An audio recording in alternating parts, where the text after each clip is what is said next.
Hello, hello.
Sarah, what have you done? Kerrigan, the die is cast. This is the last day. Your swarm darkens the sky of any planet. Forget Minsk. Forget all of it. When we are done here, I will return to my people and accept their judgment. Command, we've found Kerrigan. She's holed up in a Zerg base. I made my peace long ago.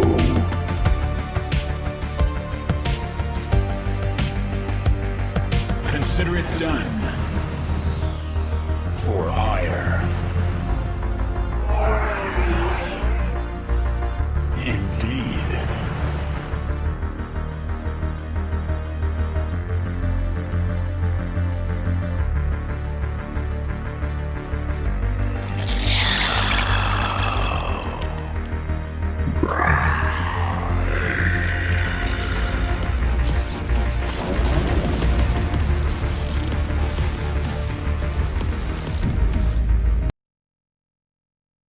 All right.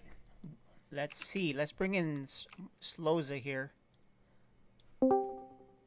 There you go. Sergio is here. What's up, guys? What's up, Sergio? How you feeling? Hey, good evening.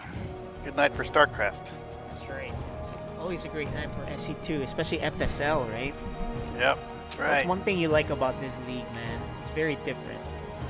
Yeah, no, I like the friendly banter and how everyone kind of improves and the different strategies differ throughout each match. So it's the variety really makes it fun, right? Unpredictable. Yep. So tell us about the matchups tonight. Looks like Yeah, we have three of them. Yeah, pretty exciting. I think we're going to start off with Little Reaper and Noob Lord, both Protoss, and I'm excited for this one.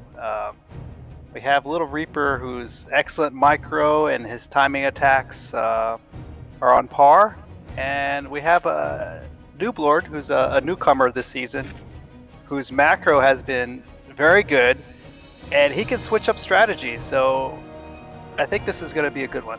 We'll see what happens with this one. Yeah, exactly. And then we have 2-on-2 also, right? What do you think about that one?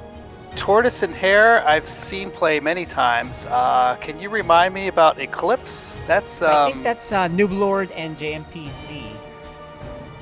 Oh, okay. That's pretty exciting.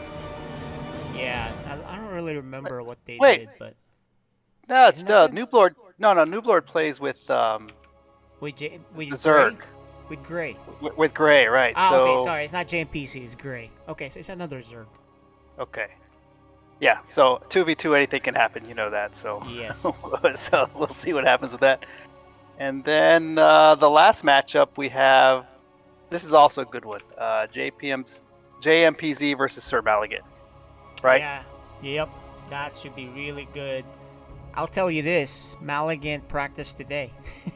So Well, we got the seasoned veteran that is versus a very good Zerg. We've seen improvement from him every match, Yep. and I think he's getting more comfortable, and I think this is going to be a good one. Yes, it will be a good one. It really just depends on how sharp Maligan is, because when he's sharp, I really think he's the huge favorite. But then again, like you said, JMPZ has been improving. Yeah, that should be good. All right. Well, I think Noob Lord's working on his camera, but let's bring him in and Little Reaper for some interviews. So let's do that now.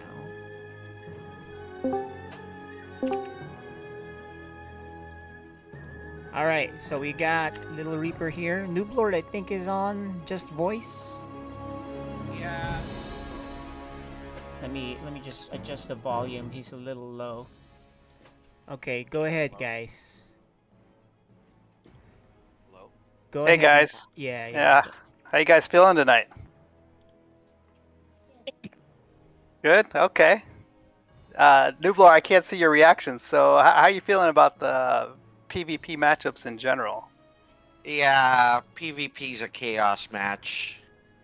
PvP's normally one of those matches where everything gets thrown up in the air and everything starts getting really chaotic. So, Are you expecting chaotic matches tonight? yeah, every time I see PvP, even in ladder, I'm really expecting everything to go out the window when it comes to the rules and Yeah. Well, let's do this. Hey, Noob Lord, I think you still have to do your map selections. So go ahead and do that. Your vetoes, map selections. Let's ask Little Reaper some questions. Go ahead, Sloza. Yeah, Little Reaper. You look like you're having fun. Yeah, are you ready for tonight's matchup? And Little Reaper, keep your map selections on too, so you can do your map your picks while we're interviewing you. Yeah, he looks like he's got something planned. I could tell. He always has something planned. That's right. Yeah. Yeah, Okay. yeah, you guys can see the selections live as it's happening. There you go, All right, it's done. Okay, so go ahead. Further questions. Little Reaper, have you been practicing for PvP for this match, or you just play all the matches? It's for PvP, PvP. but like not that much. Okay, I've seen you play, and you've been very good. So I know this is going to be an exciting match. So I'm looking forward to it. All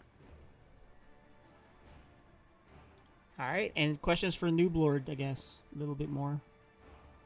Yep. So, Noob Lord, I know with the time change, does it affect your game at all, or you just business as Yeah, usual?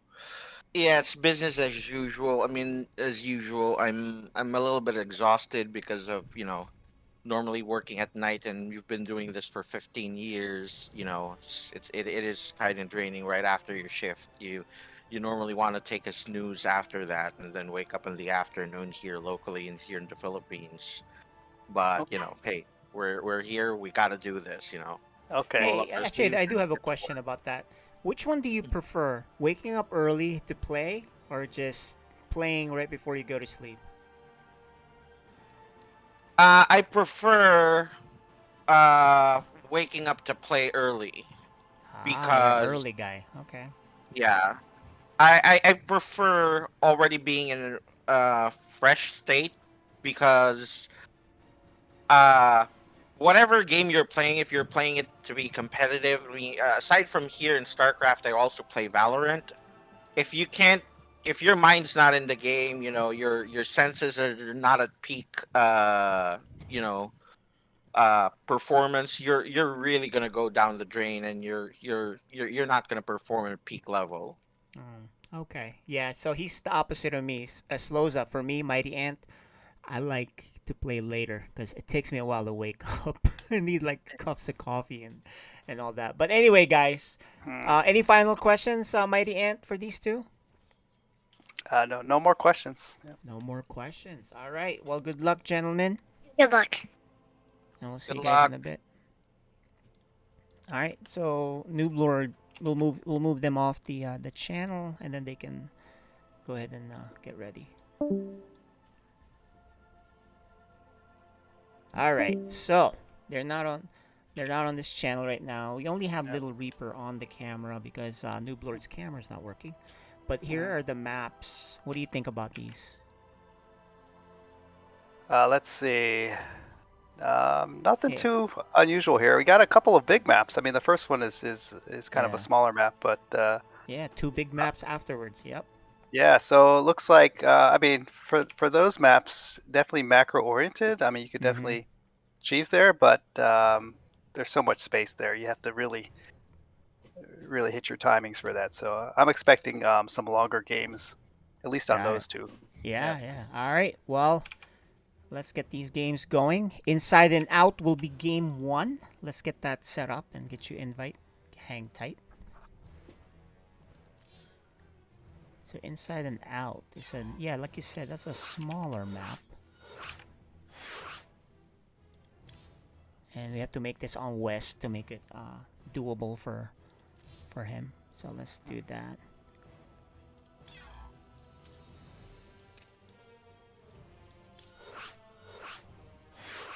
All right, send invite sent.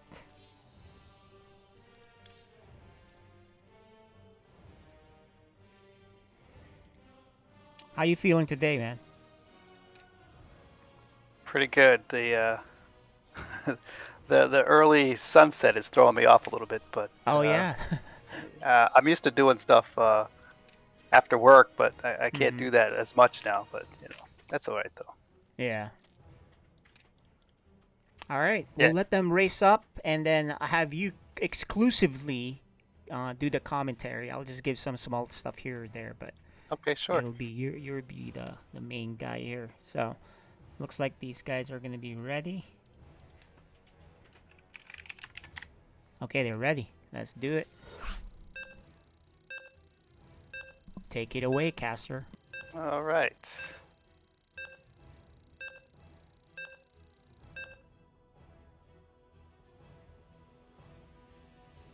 See, Little Reaper's totally relaxed there, so he might be an early player as well. Let's see.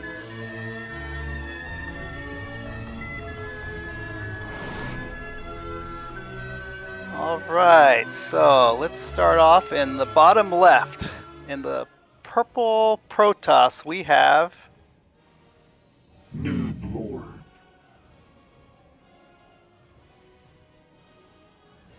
okay, and his opponent In the top right, we have the red Protoss.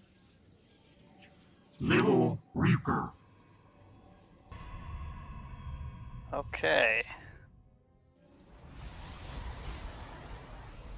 So nothing too exciting to start with. The only difference here is we have a pylon in the main base for Nooblord, where Little Reaper is going for that pylon in natural, and their timings for Scout are about the same.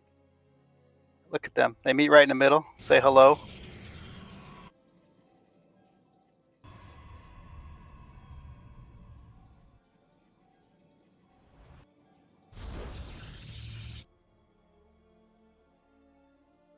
All right. It's amazing they sent their scouts out at the same time. I guess they're looking around here. Little Reaper's sending his probe back right away. Oh, actually, he stopped in the natural. He just definitely wants to make sure what's happening here. And New Lord is scouting in the natural, just kind of checking things out. And there we go. We go with the pylon in Nooblord's natural. Okay, never mind. That is Nooblord's pylon. I thought Little Reaper was up to something, but we're looking pretty standard here.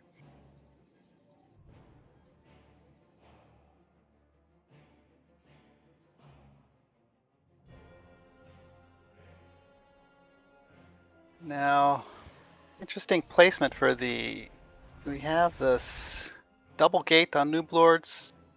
Double gate going down now for Little Reaper with an immediate shield battery going up. And his first stalker comes out. Now Nooblord really likes to go with starting PvP with double stalkers. I've seen him just pressure right away, send those across the map, and if he can get anything out of it, he'll get something out of it. But with that shield battery, Little Reaper looks well prepared for this opening. Okay, we do have Nooblord expanding, but no expansion yet from Little Reaper. And Nooblord kind of pokes in and immediately pulls back after seeing that shield battery. So he's just going to head home and continue his macro.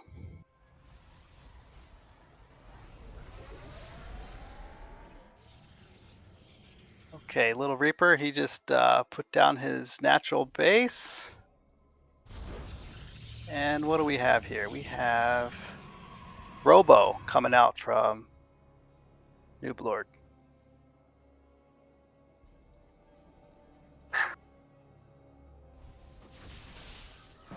All right.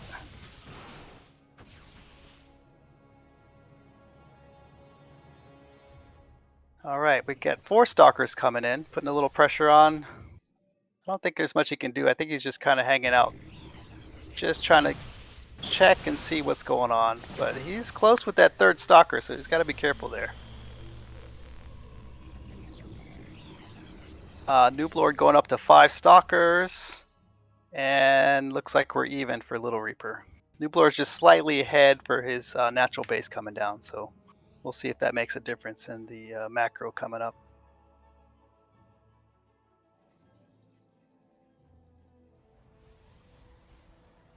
Okay, we got Twilight and Robo coming down for Little Reaper, moving probes to his natural. And so far, it looks like a pretty standard game. So let's see what happens. Oh, that's a mistake. I'm not sure if that was a scout or not, but Nooblord just lost a stalker. But he does have his immortal out in his natural.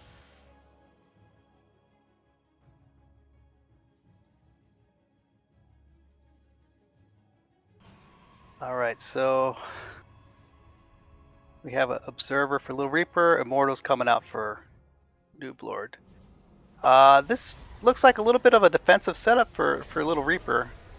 Maybe he's been scouting Nooblord's games, but Nooblord doesn't have any shield batteries, so he's building up his army. So Army advantage slightly more for Noob Lord.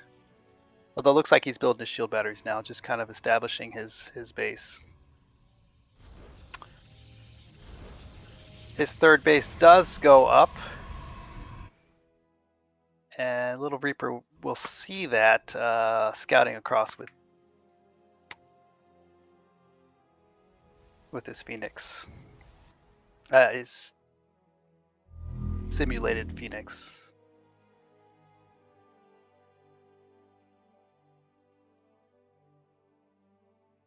Research complete.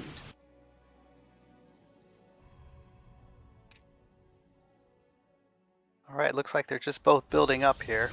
Little Reaper sending his observer across. Just wants to gauge what's going on. He did see the third from Noob Lord. I believe he saw his third. Let me see. Oh, he did not. His Phoenix just missed it. That's a big scout to check that. Sending more observers out.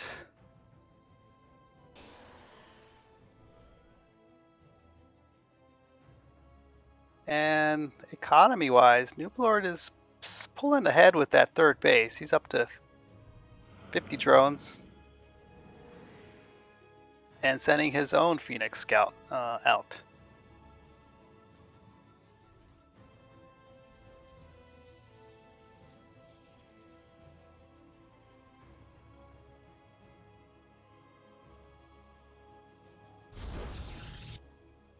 More gateways coming down for Little Reaper. I tell you, very patient game from both of them. And Little Reaper just put down his third. He put it in, I think, he put it back where Noob Lord put his third in the forward position base, which could mean a more aggressive posture, right, coming from Noob Lord.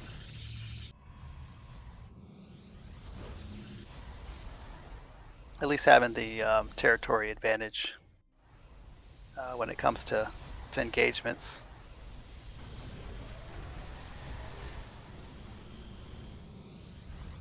Okay, so Noob Lord pulling up with this macro again. He's about 20 probes ahead, pulling away, at least with the economy. Little Reaper's got to be careful here. He's got to cause a little bit of disruption to his mineral line or something, or Noob Lord's gonna pull slightly ahead. He's got lots of immortals and stalkers, and even a, let's see his tech. Okay. Okay, again, they're just building up.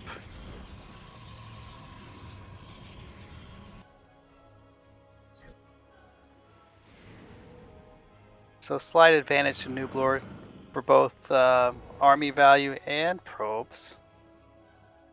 And you can see he's already pushing probes to his fourth. Very macro oriented, and now he's sending scouts all over the map, just checking things out. He sees no forward base for Little Reaper, but he does spot his third base on the other side. Now he's warping in some zealots to add to his army composition of Stalker, Immortal.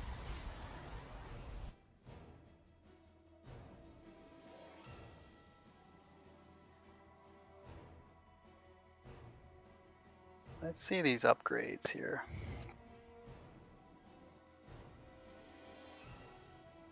Upgrades are about even. Little Reaper does have Blink.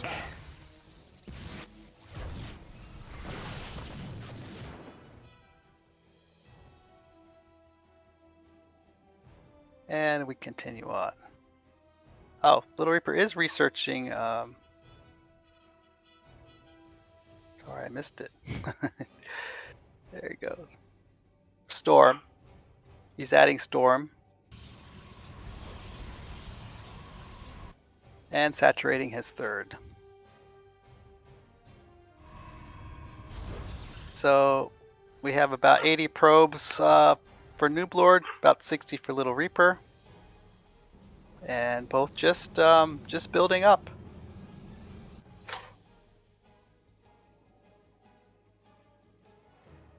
Little Reaper doing a nice job of spreading out his observers.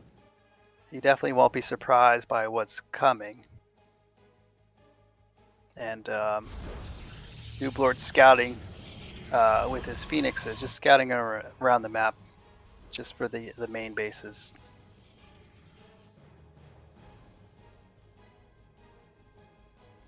I tell you, Noob Lord's army is starting to look scary. That's a lot of Archons that he's added. Archon, Stalker, Immortal, and a couple Zealots. It looks like he's pushing out. He's maxed out. And he's actually going to engage here. Little Reaper did spot it, and he's moving into position. And here we go, first engagement. It's a big one. Those are good storms. I'm not sure how they do against the Archons. But Noob Lord's army is just so big, and he's got the right composition against those Stalkers.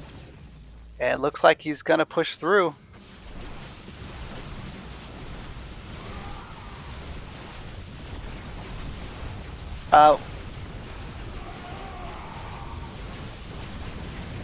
He did add DTs to the mix. Oh no, that's Little Reaper's DTs. Okay, that's excellent. It looks like he just may hold here. Between the shield battery and the DT's doing a lot of damage. There's no observers here. And Noob Lord's going to lose his entire army to the hero DTs. He now realizes that, and he's pulling back. He lost a lot of army to DTs. I'm not sure where the observers were. Looks like here come the DTs. Hitting his 5th base. And with no observers here, looks like he's going to do some damage. Okay, now he brings his observers over, and he does catch those DTs. And building up. So probes are now about even. Noob Lord is just slightly ahead. But Noob Lord is able to make his army a lot faster than Little Reaper, just on economy. Although Little Reaper does have a good economy, he's floating some minerals. Adding more gateways. And with the observer here, Noob Lord is coming in for a second attack. And he's going right after the third, the economy of Little Reaper. And let's see, he's got... Looks like he has one observer with his army. And he does take out the third.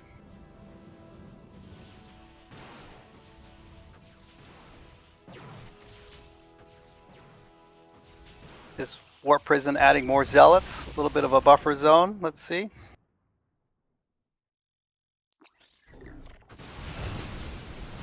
And here's the big engagement.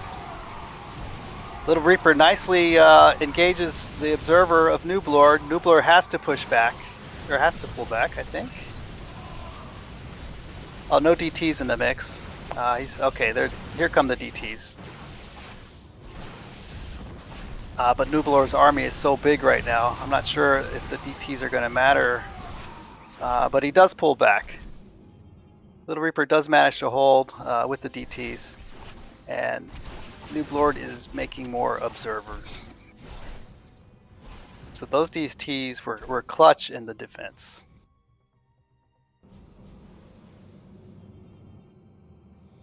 And again, Noob Lord's already maxed out with his army, and he's looking to engage again. Looks like he's just repositioning. He's got his observers and re-engaging on Little Reaper's 4th. I'm not sure. This force looks pretty overwhelming. If Little Reaper can snipe that observer again, he'll be able to hold. But he does take out, Nublor does take out a huge chunk of Little Reaper's economy by taking out his 4th. And just kind of settles in.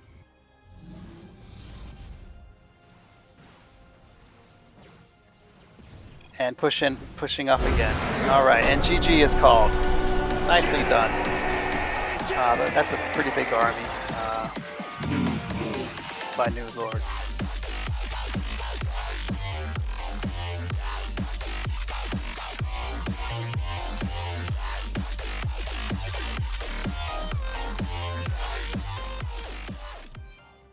Okay, Little Reaper's gonna regroup here. And we'll get ready for the second map, which will be Cosmic Sapphire, which is a pretty big map.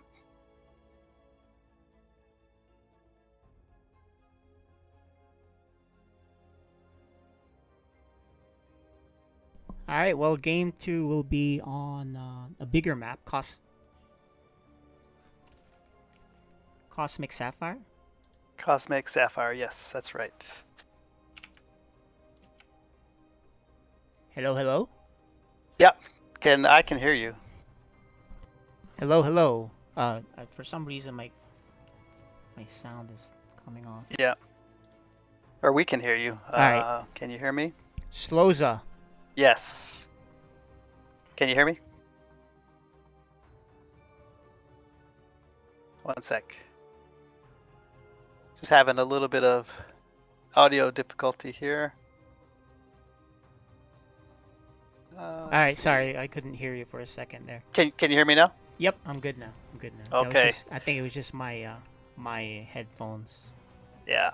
So yeah, we just witnessed the Noob Lord macro, which we kind of hinted Yeah, I at. think Little Reaper just let him macro. He didn't really do anything, so that was the problem there. So I think he needs to go back to his old ways. Yeah, agree. I think he built up a decent army and put his defenses in right away, but just kind of sat back a little bit, right? Yeah, and he didn't macro too. He stopped making probes. That was a big problem.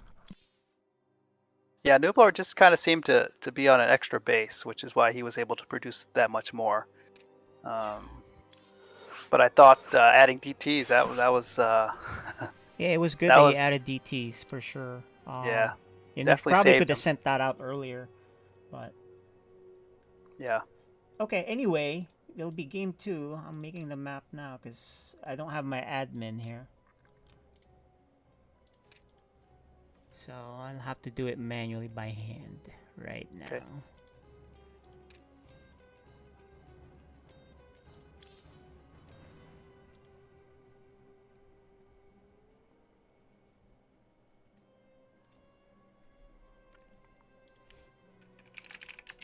Okay, there you go. Take it away, caster.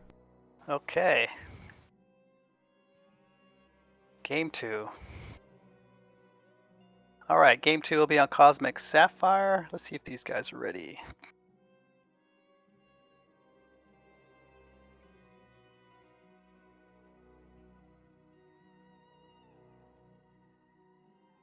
Yeah, I'm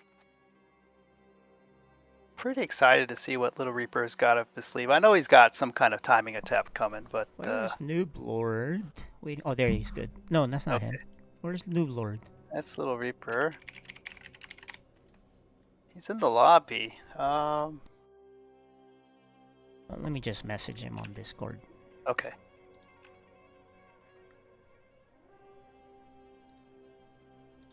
We're waiting on you to say yes, you're good to go. He's I think he's ready, right? I messaged him on the thing. Okay.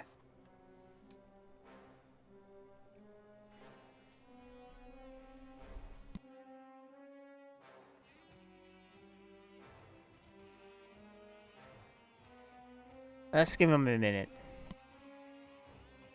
Yeah.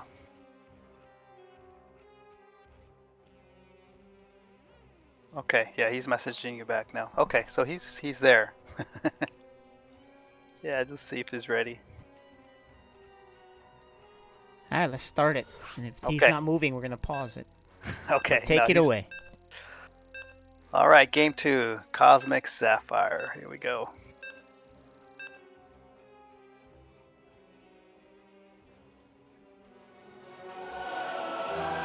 You're watching FSL Season 6.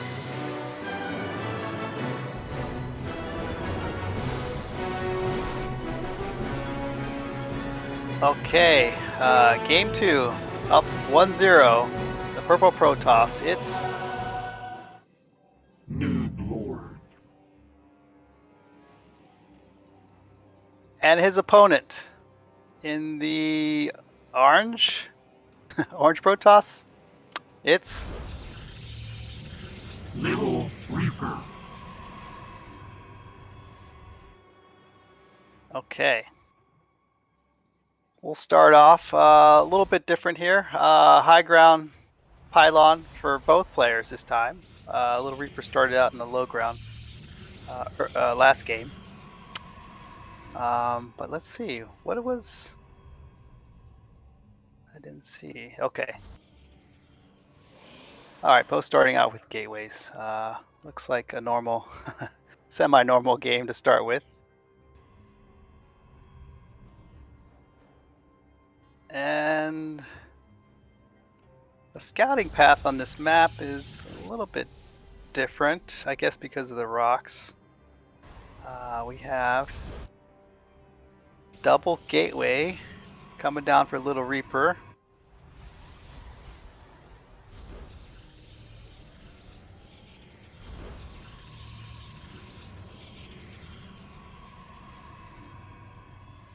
All right. And double gateway for Noob Lord. Okay, so pretty standard PvP opening.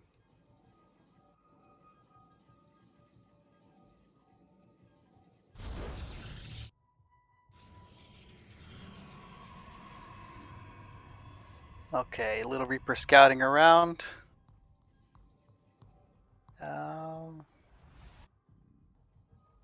Looks like Noob Lord's just hanging out at what would be Little Reaper's third with his scout. And he goes ahead and produces, oh, there we go. He produces some double stalkers, but Little Reaper with his proxy pylon just outside of Noob Lord's base. It's a nice thing about this map. Although, is Noob Lord gonna catch that? No, he's just sending his probe home. And looks like we have a little bit of aggression coming. But with Noob Lord sending out his double stalkers right away, let's see. I think we're okay here. Yeah, Little Reaper building his shield battery right next to his pylon. He can always pull back. Although, the pathing on Noob Lord, he gets caught, and will he lose? He loses that first stalker. That's pretty big early for PvP. Yep, and that is an oops. Good placement for a Little Reaper. Not having his stalkers up in his main base. He was able to catch a stalker from Noob Lord coming across. He does have a proxy pylon. I'm not sure if he's going to do anything with that. I'm sure there's plans for that. Let's see. And he is building a third gateway with +1 and Twilight. May very well be Blink Stalkers coming. And we have, oh, another gateway, and there's our Dark Shrine coming up. A Dark Shrine worked very well for him in the first game for defense, so it looks like he might go on the aggression here with this one.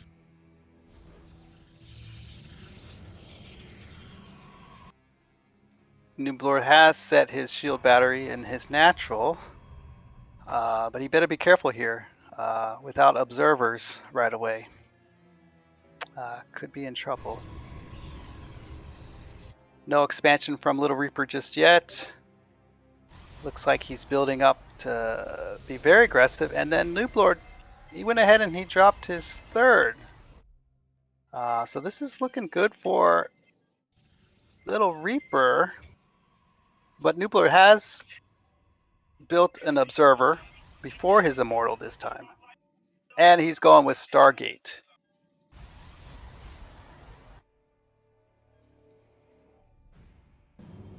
Okay, and he's warping in DTs. Let's see, observer's in good position here.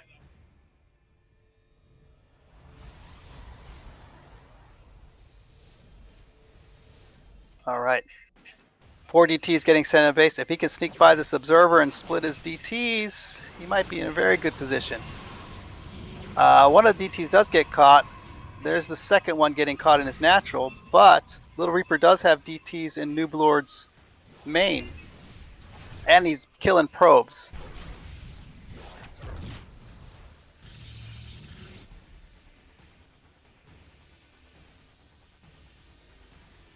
Nooblord looking for those DTs. He knows they're there. He just needs that observer to catch up here. And Little Reaper should split his DTs. I'm not sure. He got one of them. And looking for the second one. And he does take down that fourth DT.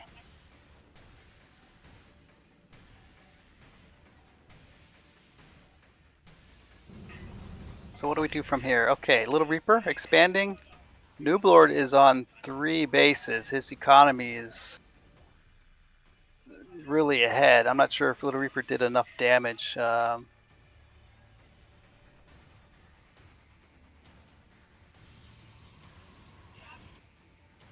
And Nooblord's just building up right now.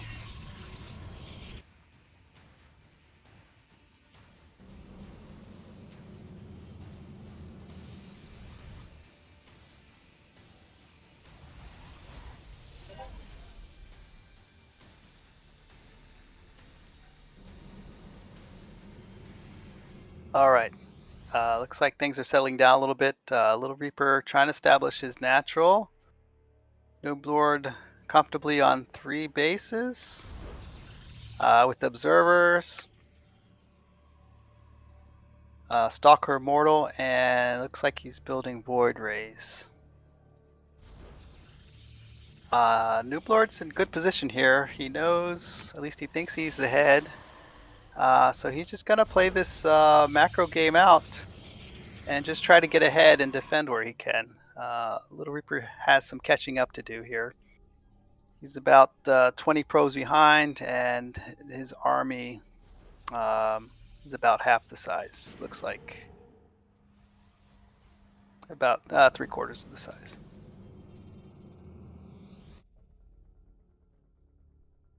All right, Phoenix Scout going out. What do we have here? We have looks like Nooblord's adding to his Sky Toss tech and building carriers. So he's looking for a Sky Toss composition. A later game.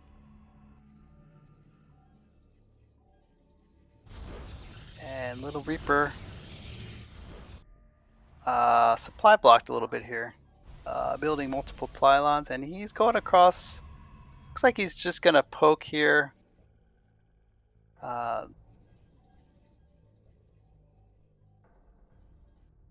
Nooblord's army is in his natural. Let's see how he reacts to this. And he's coming in on his third with shield batteries. He does take out a pylon. And here comes Nooblord's army. Although I think Little Reaper should probably disengage here. Carrier's in good position. Yeah, and he recalls back.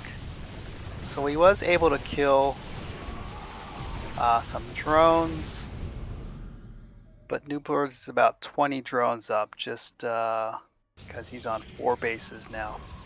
Little Reaper building more gateways. And more carriers coming out for Nooblord. So unless you build a lot of stalkers or go in Sky Toss yourself, I'm not sure. I'm not sure exactly what to do here. He's got 3 carriers now, but don't want to let him build up too much. Let's see. He is building. He's got a bunch of gateways coming. Let's see, six more gateways with Blink. So Blink, I think, is the right call here for Sky Toss.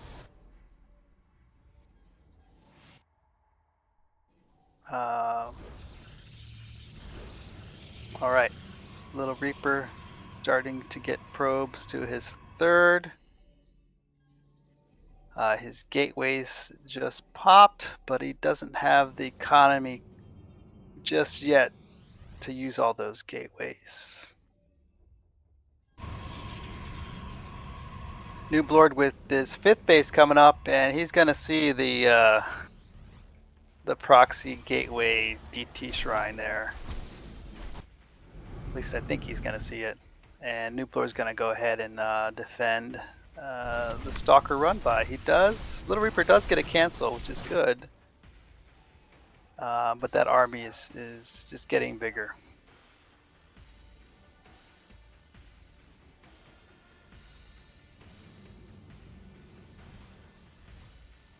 Now Little Reaper has caught up in pro. Oh no, sorry, I'm looking at the wrong one. Nooblord is up about 30 probes. I was looking at the carriers, those little flight things.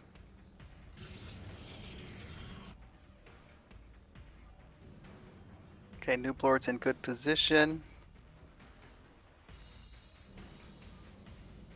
Thing about this map is you got to know which side to defend. But I think Nooblord's okay. He's kind of moving central position, so he kind of go between his 4th and his 5th base. Might be a little, yeah, good positioning there.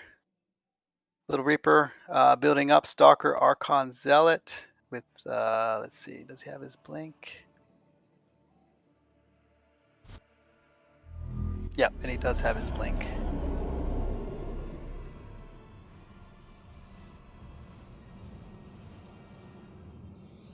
Alright, more Stalkers getting warped in. It looks like Nooblord, he's almost maxed out, kind of positioning on the left side.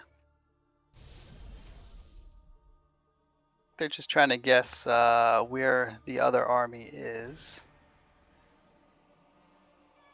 And he's going to go ahead and move forward. Looks like we're going to get an engagement here. And he's going to see that there's no 4th on this side. But he does have a lot of carriers.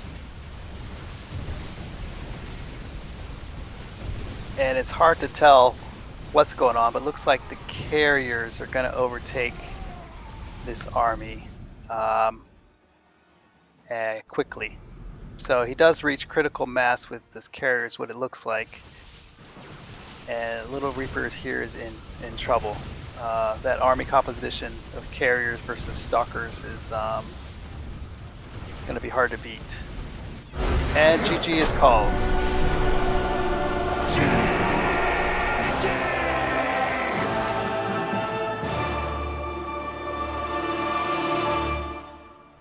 Alright, let's do some interviews real quick. No camera for him, so just quick audio, Okay. and then that's it. Okay. Go ahead. Let's go get him on Yeah. the chit chat here. Hey, Little Reaper. How you feeling?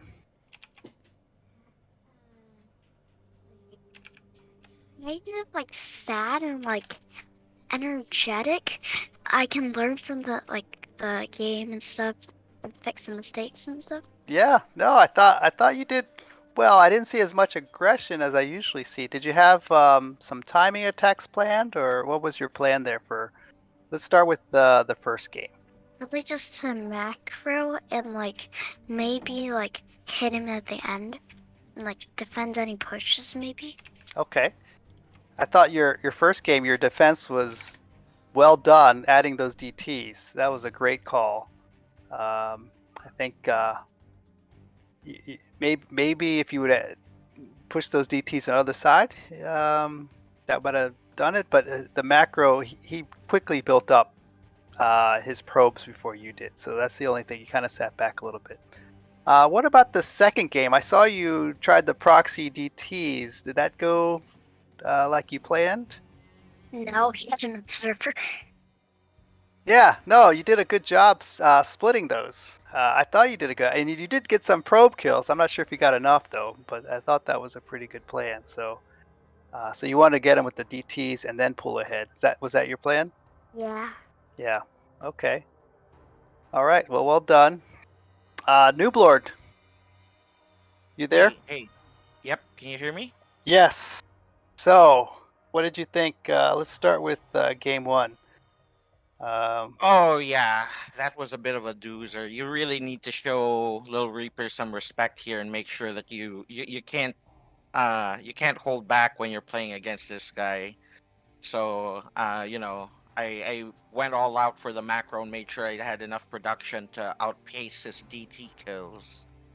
And pretty much that's the strategy I went for. Just try to keep making money and try to overwhelm it from there. Yeah, I thought your macro was very good. Like I know it is. Couple of observers though, I saw you were attacking, and then all of a sudden your army was gone. Did you notice his DTs right away when he was defending? At first I didn't, and then I noticed that my observer was gone, and then I started noticing that little thing where you kind of notice there's something invisible there in that area, and I go like, okay, my observers got killed.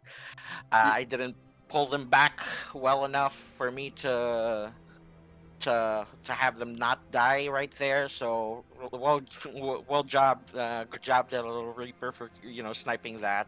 Yeah, I think that was the thing. Little Reaper sniped your observers pretty much right away. I thought his sniper shots, or whatever you want to call it, on your observers were key to defense, right, for defending. So, yeah, that's good job by Little Reaper, just microing, killing your observers. So that was good.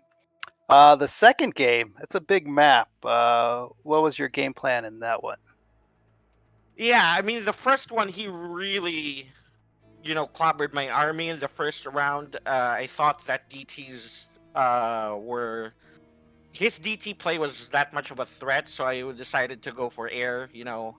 I thought as long as I could make sure that the DTs were, or sorry, the observer was following a carrier, and I built enough of them, he wouldn't really be able to snipe enough of them if he kept playing DTs. So I basically thought that this guy's really strong with that particular strategy. I'll try to play a different strategy where still same macro style, but I'm not gonna give his DTs a chance to reach up there, so to say. Yeah, well done. I thought the adjustment was right on par, and the macro again was excellent for the second game as well. So well done. KJ, do you have any questions for these guys? No questions. Okay. Well, good job, guys. That was fun to watch. Let's get on. Looks like, do we have our second match on? Let's go check it out. But thanks, guys, for hopping on, and we'll see you guys later.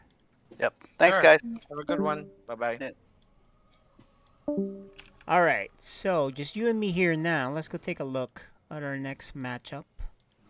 Okay. And where is that? Have you seen that? I'm having a little bit of issue trying to show it, but there it is. Okay. 2v2 is what's next. Let's go see. I see Turtles in here, Stu Blue, and so who's Eclipse? Let me double check what's going on here, because I thought I thought that's what that is. Eclipse is them. But let's go see real quick. Hang tight, guys. We're trying to figure this out. 2v2 is Eclipse. Who is Eclipse? That's those two guys, right?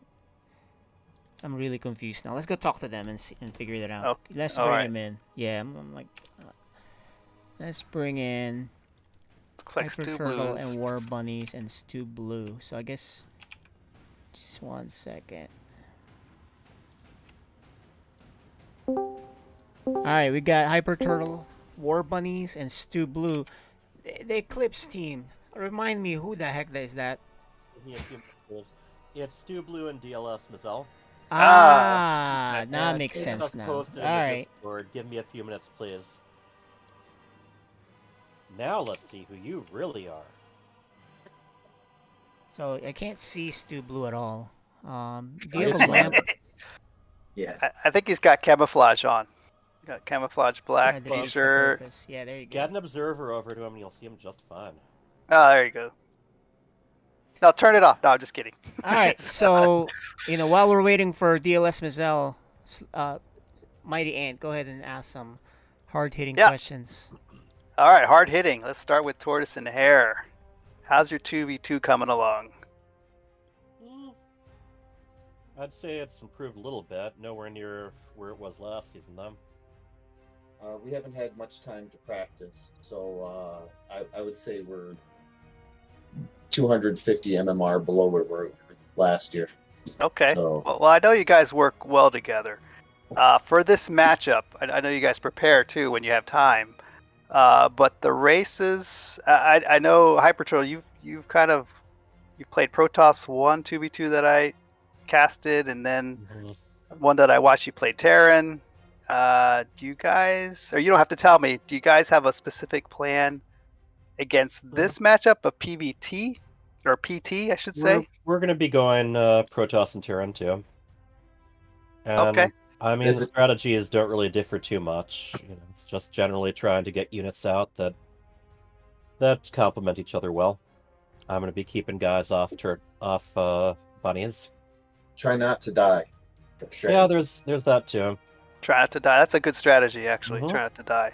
Yeah. Well, or actually for 2v2, let your partner die slowly so you can, clean up the rest of it. So that works too. So Yeah. we'll see how it goes.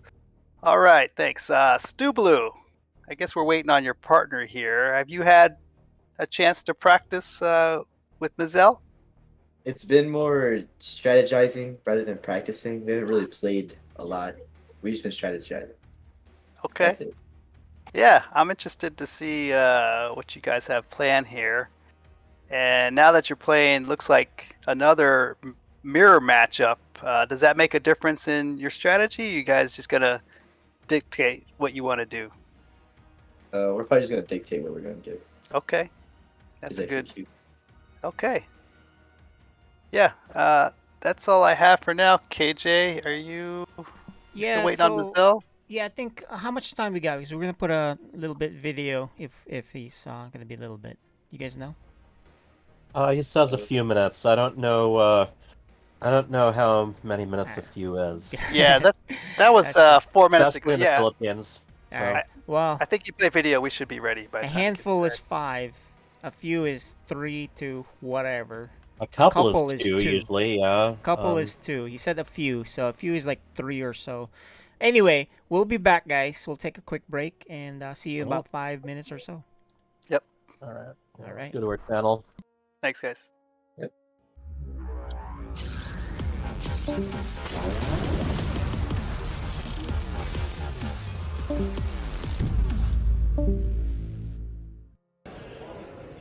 What's up, guys? We're gonna talk to the FSL people here. Who's playing? Hello, my name is Little Reaper, and I play Protoss, and I've got a Platinum 1. Hey, I'm Tian Pong. I play Protoss, and I'm Gold 3. Well, I achieved Gold 3. Nice.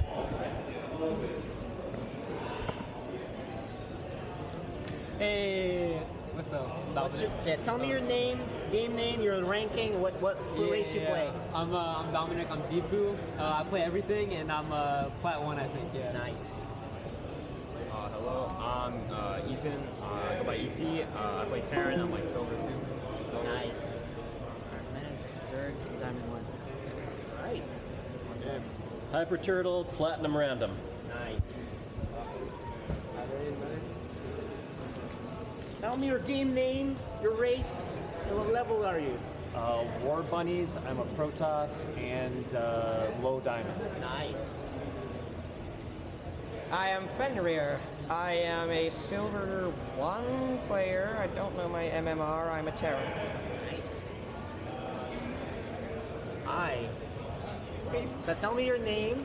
Instability. And, yeah, what race you play and your ranking. I'm in Diamond 2 with Protoss, but tonight I'll probably be playing Zerg. Beautiful. Hey, I'm Neutrophil. I play random and I'm high diamond. Nice. And I'm Champone. oh yeah, we saw you already. There you Yeah. go.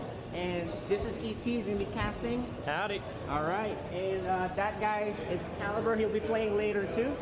And that's our FSL group. We'll see you guys in a bit.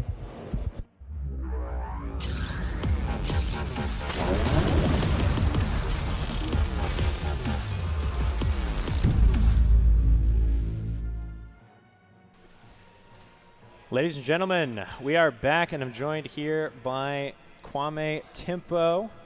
And we're going to have an exciting match, and one you've not seen before, never before seen on Cheesadelphia's stage. A little bit of a 4v4 action. You're just introduced to the players a little bit there.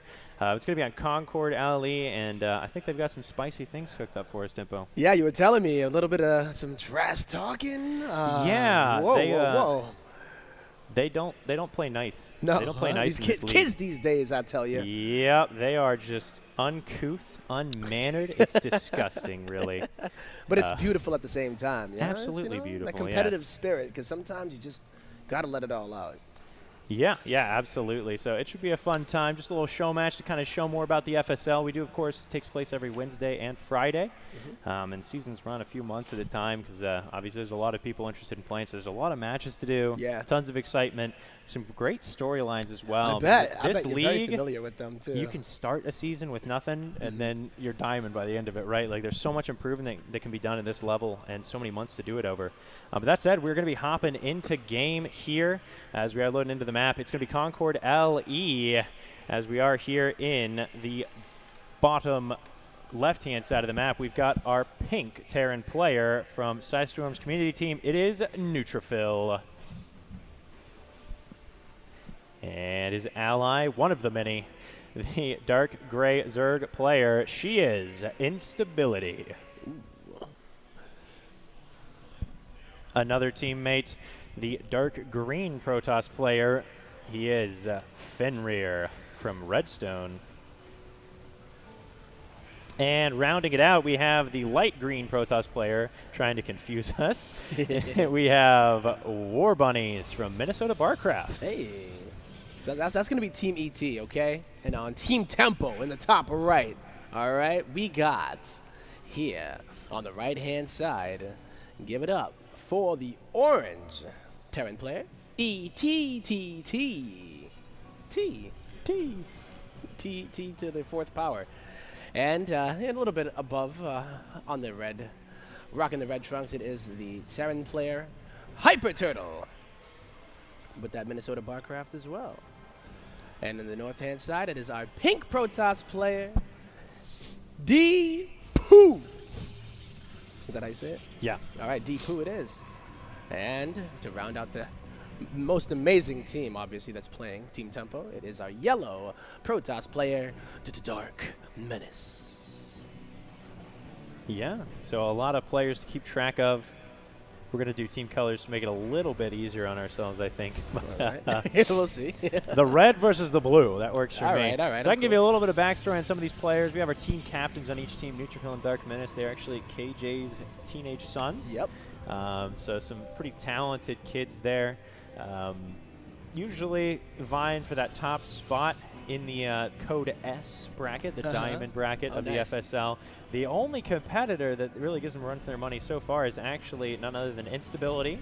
I saw her playing yesterday. Yeah. She did pretty well, right? She did decently. I mean, almost. Just needed to win, I think was the big difference there, the key difference. But my little sister, she's climbing up in those ranks as well. A strong Protoss player usually, but playing a little bit of Zerg. Because I think the players are planning on being a little bit aggressive. Okay. And she doesn't know how to do that as Protoss. Oh, well, hop into the Zerg I'm sure trunks. there's a lot of people here that can help her with that 100%. Yeah, absolutely. It is NA StarCraft after all, so I'm sure there's help galore. DPU and ET, a couple friends as well, and then we made mention of Hyper Turtle and War Bunnies being both in the same Minnesota Barcraft clan. They're good friends as well, and so of course leaped at the chance to be on opposite teams so they could annihilate each other as best they can. Well, things are getting a little bit crazy already here, ET, as we have a Ghost Rush with Cloak. Oh, yes, we've actually seen this in the 2v2 division. Dark Menace and Neutrophil play. Well, guys, looks like we do have. It looks like we'll have. They're ready, so let's bring them in. Hang tight. So, Mighty Ant, let's bring them in. I think they're ready to go. Let's bring back the players again. Oh, hello. All right, so it looks like Mizel is here. We just need him on the camera. Oh, yeah. And War Bunnies is back. Mizel says he's here. We just need him. Hi guys. Thanks for waiting. Wait. All right, we need his camera on, then we can get going here.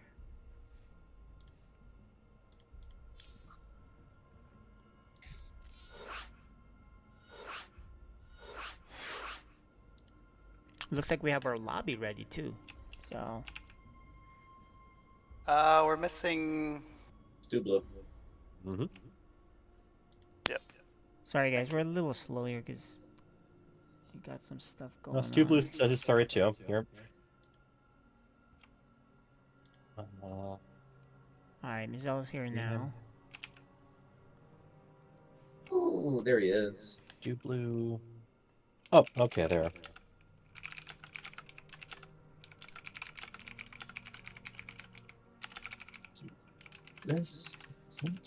All right, let's go do some quick questions here. Mizel is here now, so we can ask him. Go ahead, Mighty Ant. Yes. Mizel, do you know who you're playing? What races you're playing? Yeah, I played with them for several times already. Okay. So yeah, I know these guys.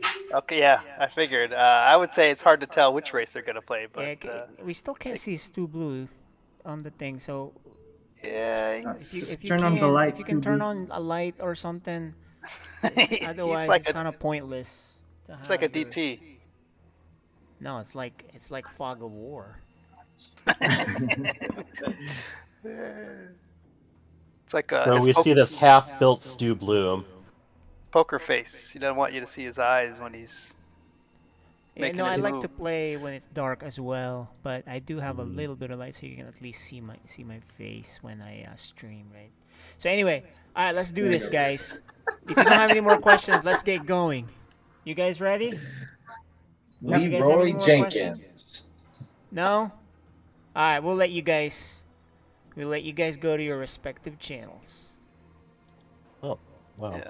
Here, let's switch back to our respective channel. I have to turn the monitor back on there. I'll move you guys. Yeah. Okay.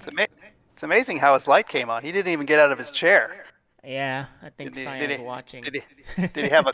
I thought maybe he had one of those clappers, you know. Yeah, so there you go. The map selections, you can see heavy artillery for game 1. So let's get going here. Yeah, let's do it. Game 1, heavy artillery. Okay, Let's sure. get going. Protoss. Terran. So PT, man. PT, yeah. That's right. Mirror PT. matchup, right? But 2v2s are not so mirror, you know. Yeah. The Cyan with the scan, so we got to see. Outside Yeah. that fog of war. Yeah. Right. All right, we don't have Eclipse's team announcement, so you'll have to say that manually. But we do have war bunnies. Anyway, in the top right, I'll do it. In the top right, the Terran player. Hold on. Can you pause this? Sure. Oh, I can't pause it.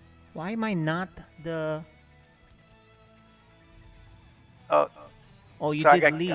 Sorry. I meant to pause. Hold I'm on, sorry. guys. We're gonna redo this. I hit the wrong button.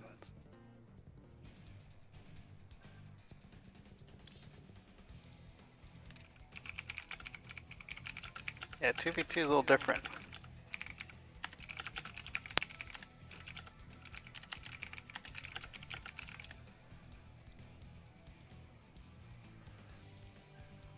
Alright, let's have him remake it. Yeah.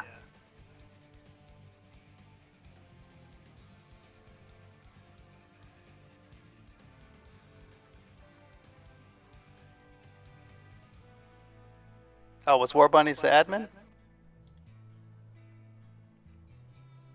I don't know. Results. Okay. He didn't assign me that, so obviously we couldn't pause. Okay. So hold on a minute.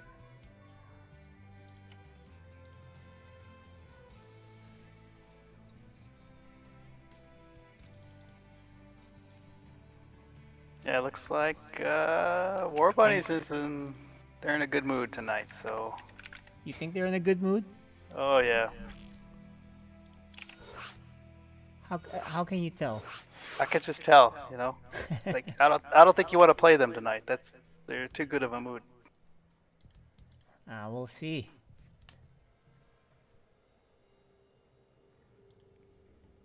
Okay, guys, let's try this again. Round 2.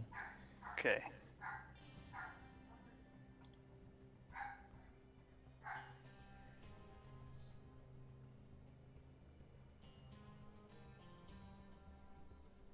So we're just waiting on War Bunnies and we can start this finally, guys.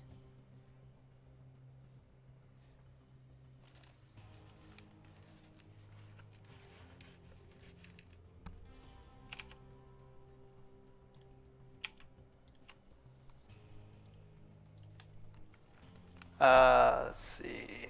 Yeah, he's here now. All right, cool. We're good to go. No, we're waiting on one more. There we go. War Bunnies.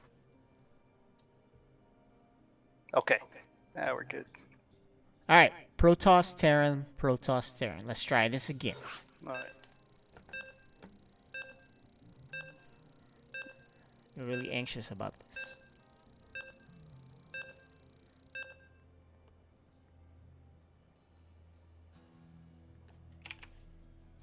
Yeah, I think Stu Blue really wanted to play in the dark. Watching FSL. Yeah, you know, it defeats the purpose of a camera. We can't even see you, though.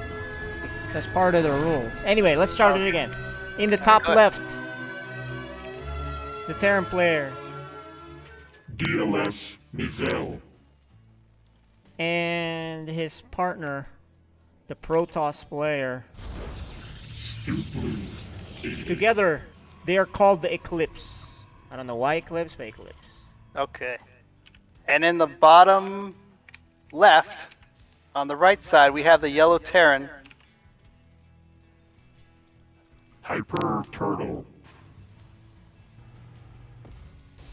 And his partner, the green Protoss, we have War Bunnies. And together, they are Tortoise and Hare. All right. So you have a co-caster in this one. I'm here with you, man. excellent. Co-casters are great, let me tell you. So, all right. You're not trying to do the wardy, where he does it all by himself. Ooh. No, I can't do it. I forget the names of archons and all the tech. Even though I try to play everything. Oh, here we go. What, I think he trapped himself. Oh no, I thought he trapped himself. Well, that's a good way to start out. Let's see, we have a double proxy coming up from Team Eclipse. Both of them. Double? Where's the other one? Oh yeah, there's one here. Did they walk by that Hyper Turtle? No, he didn't see it at all. No idea. Well, he's scouting now. Yeah, Hyper Turtle doesn't see the gateway, so you know he's like, uh-oh, where's the gateway? Although he still made the command center down there. Yep, he did. I think he started making it right before he scouted it, but oh, that's not good because he didn't did he even. notice? He's not even looking at the right side of the Protoss space. He didn't even look. Well, he's kind of trapped here. He should. Yeah, there he but, goes. Yeah, He's scouting he now. looks in there, but he doesn't see a gateway, so he's totally missing it. Yeah, it looks like he didn't path the SCV, so I'm not sure if he's even looking that way. Yep. Yeah, I don't think he's looking at all. All right, so what do we got here? We got They need double to close zealot this choke. marine. They need to close this choke though. Hyper Turtle needs to close this choke like right now with a depot. There it is. Okay, so he at least closes that choke. Yep. Now And we got, oh, they're waiting. If these zealots had gone down, they probably would have canceled this command center. Yeah, if they had gone right away, they would have canceled this command center. But, Yeah, but as I it think is, they- it's gonna finish. I think they really want to hit him with all these forces at once. Let's Yeah, see but here. you know, if you cancel the command center, that's a big deal, right? But look at this, very greedy by Hyper Turtle, making a command center at the bottom, having add-ons. He only has one marine. Yeah, the That was add-ons are way the scary too part. greedy. Way Okay, too greedy. here we for go. him. And Warbunny needs to move back this Stalker. He's not. Oh, he's repairing the wrong depot. Oh man, Hyper Turtle really going the wrong. Oh, and miss yep. micro. That's it. Yeah, that was a nice micro by Mazel, pulling back Yeah. that marine, pulling that stalker. There's a through. shield battery here, so that'll help. He does have a void ray coming out. Yeah, Void Ray with the marine. You gotta pull That's it a back lot of though. He needs to pull it back to the shield battery and then overcharge it. Looks like he's. I'm not sure what the Marines were going for. He's not They in should've been range of the targeting. shield battery. He needs to go back to the shield battery. Oh, but you know what? There's no anti-air, so this Void Yeah. Ray will be fine for a little bit. Can they hold on? That's the question. Yeah, he's going for that pylon. Let's see, to depower the pylon. And Hyper Turtle he's needs to locked close on here. this choke. He needs to close this choke. He still has not closed it. That's the #1 thing you gotta do. He still has not closed it. Uh-oh. Yeah, nice overcharge on But he didn't Bunny's repair. side. He didn't repair the pylon. He overcharged, but he didn't repair the pylon though. I think he was he Oh repairing? man, he's losing so many Hard to workers. tell. Yeah, he is losing a lot. And he still hasn't closed the choke. Honestly, you need to lift up this command center and close it. Close the choke. But they feel pretty confident for some reason that they'll be fine. This is really weird. Yeah, let's see what we got here. I don't think they're respecting the all-in here at all, man. Well, worker count's pretty even. Yeah, But they but did- you're right. Got to. You gotta respect the all-in, man. You see something like that, you gotta go back up and just close the choke and just hunker down, right? So. Although if they hold this, I mean, it's got 2 command centers. Oh my gosh, look at this, man. Stu Blue is building his... He doesn't need to put these gateways here, but he does it anyway. Because you can just warp in, you know what I mean? So he could have built it right at home. So if he loses the infrastructure here, he can't make anything. And look at Hyper Turtle's gonna punish with these medevac that's smart. Hellions. But still no close on the choke here for Hyper Turtle. I would put bunkers, man. They haven't even done that. I'm really surprised. And is he gonna spot this? Looks like he's not. Yeah, Well, he's too slow. no. And the Yeah. boost. He just missed it. Oh, it's Okay. a charge. Oh no, that's not charge. He's going home. Which is, I think he might have spotted it. Oh, he's gonna roast so many of these workers.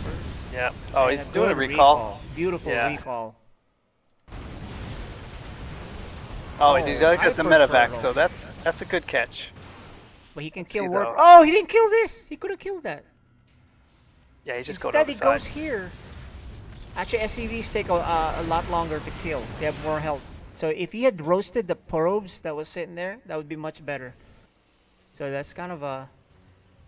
And he finally just now makes a bunker. I gotta tell you, man, these guys, they're really playing with fire the way they're not respecting the way the guy's set up, right? Yeah, things are stabilizing, and I They tell are. you, economy-wise, Eclipse, no, not Eclipse, What's their name? Tortoise and Hare. Yeah, they're doing good. They're definitely ahead. Yeah, they did enough damage to make the game somewhat even, but then they, War Bunnies and then pulled away again. So, but here's round 2, man. Mizelle's gonna go again. There's nothing in the bunker for Hyper Turtle. They need to go down. Look at them. They're still on the way up, not protecting the tank. Yeah. Right. They're That's not just- rallying down there. It's a deterrent. Oh, there he goes. He's got a couple. Oh, and we got a host from Musty. Thanks for the host, Musty, with a 9. Welcome, everybody. This is FSL, day 11. Party 19. That's right. 19. Day 11. All right, things are It's a stabilizing 2v2 match here, guys, that you're watching is game 1 right now. And it's a Protoss Terran versus Protoss Terran. They have stabilized, and they pulled slightly ahead, right? Yeah, economy-wise, Tortoise and Hare, they're pulling ahead. They are slightly, but Mizell went ahead and dropped his 3rd, so actually his 4th. Now, does he have charge with these zealots? Yes, he does have charge. That's a lot. There's a lot coming, man. This is a big army.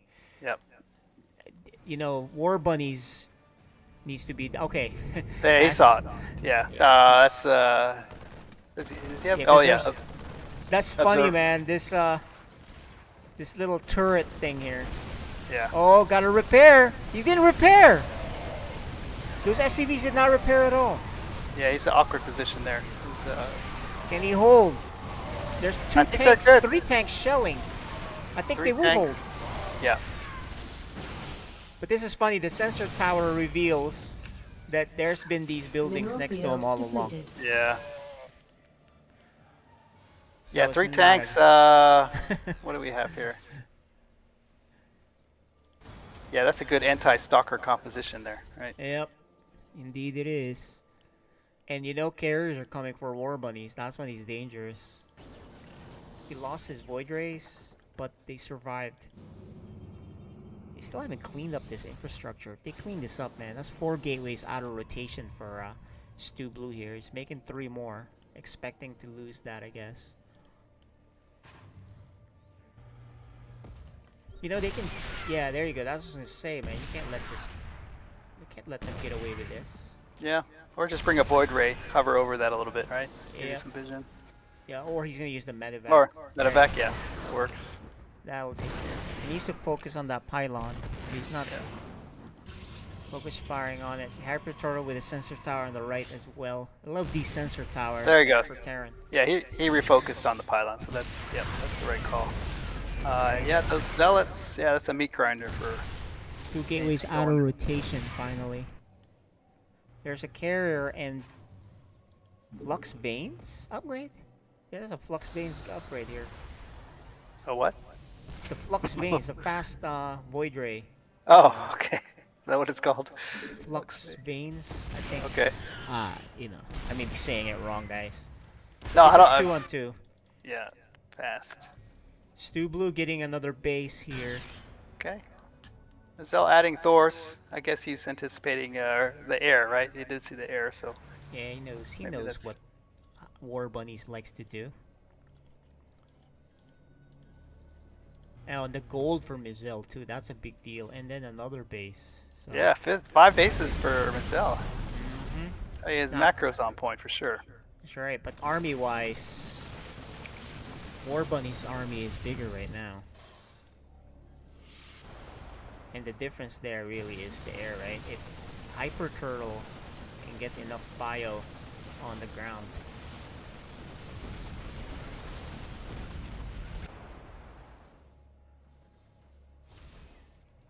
War Bunny's left alone. You know what happens when you leave them alone. Yep. Yeah, they're slowly expanding. They're getting out expanded by Stu Blue and DLS Mizell, the Eclipse team. But they have a better force. Yeah, I like that Zell and Stu Wait, Blue, they're this is a together. Their ghost, armies are dude. together. Dude, he's got a ghost. I think he's gonna nuke. Think. I think he's gonna nuke. Does he have Let's the see nuke here. loaded? I think he was spotted. Oh, he's catching him. Let's see. He's showing his nuke. Oh yeah, he's You better run. He's got cloak researching. It's not done yet, so he shouldn't have gone the other way. And the other ghost is gonna make sure he Yeah. doesn't. That was Man, a those mistake. ghosts, yeah, those ghosts really scream when they die, huh? They do, because they.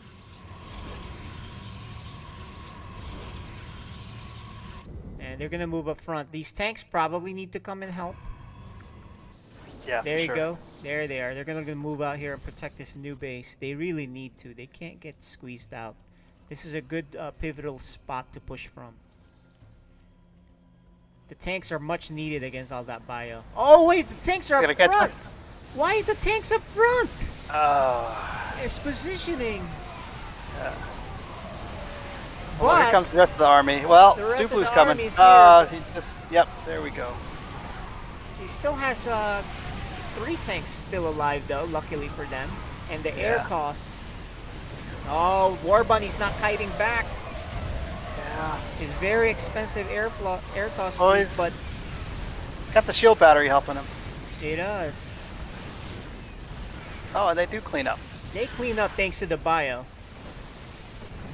Yeah, the attack wasn't there together for Michelle Stublu. Stublu is a little bit behind on that one. So Yeah, they're very lucky. You know, they really kind of mispositioned the tanks there and didn't really move back. Oh, and Hyper Turtle. He's gonna have revenge from Storm Cup.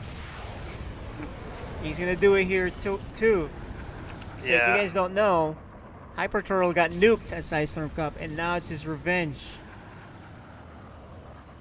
yeah, it was Neutrophil, right? Doing all Neutrophil the nuked him, and yeah, that was a everyone crazy else, game. So. Well, that was a 4v4 though, right? So Yes, it was 4v4, but at least he gets his revenge out here. yeah. Nice lead for War Bunnies and Hyper Turtle, Tortoise and Hare team. Yeah. What are you gonna do here if you're a DLS Mizzell and Eclipse? I think you're gonna need Storm, man. There's too much bio here, but then there's also too much air. So Storm and Vikings maybe. Charge slot cleaning this up. Yeah. Oh, yeah. These forces a lift. Oh, what? He's gonna just leave it? Should have left one Zell out there. More carriers. Yeah, again, the carrier critical mass. You gotta be careful.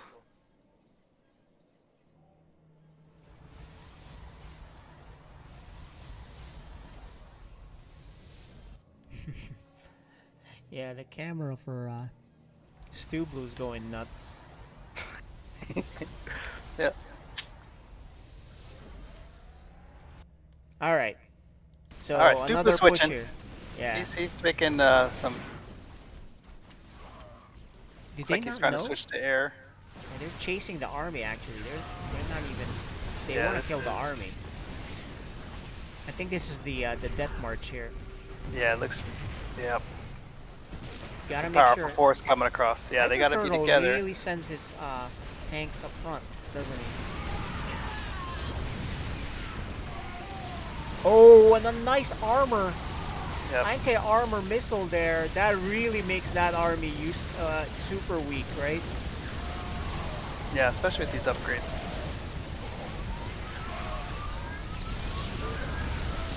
And these are nice Yamato from the battle cruiser, but there's only 3 of them. There's 5 carriers to deal with with the support of this super bio force for Hyper Turtle. You know, they had a rough start, but now they're crushing them. Yeah, GG's. And they're gonna finish it off with a nuke. Let's see that nuke. Oh man. GG, but they still had more left yet. I think they want more nukes on their bases. I'm pretty sure they called. Okay, there you go. He finally leaves. That was a nice ult. win. Yep. Beautiful Very nice. work there. Yeah, that was pretty good. The nuke spy. And of course, you know, Mr. Skytoss himself. War Bunny. They feel pretty good about that one. They got rushed, man. And They got rushed. They held it. Even though you and I, we were watching it, they were kind of not respecting that rush. But they still held it off, right? Yeah, I think I have to watch the replay, but I'm not sure if the Marines were targeting that boy ray, because once those Marines were gone, then Mm-hmm. all those zealots were getting killed by those boy rays, right? Yeah. At the very beginning, it might have been a difference, but I'll have to look at it again. It was Well, close. yeah, game 2 is gonna be on Ruscallion. Now let me try to remember this map. Okay, this one you're together also. There's no gold, but there's these 2 ramps and then the 2 watchtowers. So there's also spots there where you can do the Reaper jump. All right. Well, anyway, guys, that'll be game 2. Let's see what Team Eclipse can do. I don't like the fact that they rushed and didn't really do much against, against this team. This team is used to getting rushed, right? Yeah, I would say so. At least the last couple of matches we've seen, they've been rushed, right? Yeah, Kinda they surprised. don't. No one wants to play their Skytoss army. That's why they rush them. So looks like we lost Stu Blue's camera, and then it's back. Okay, cool. Stu Blue's camera's back. Getting some coaching from Cyan there.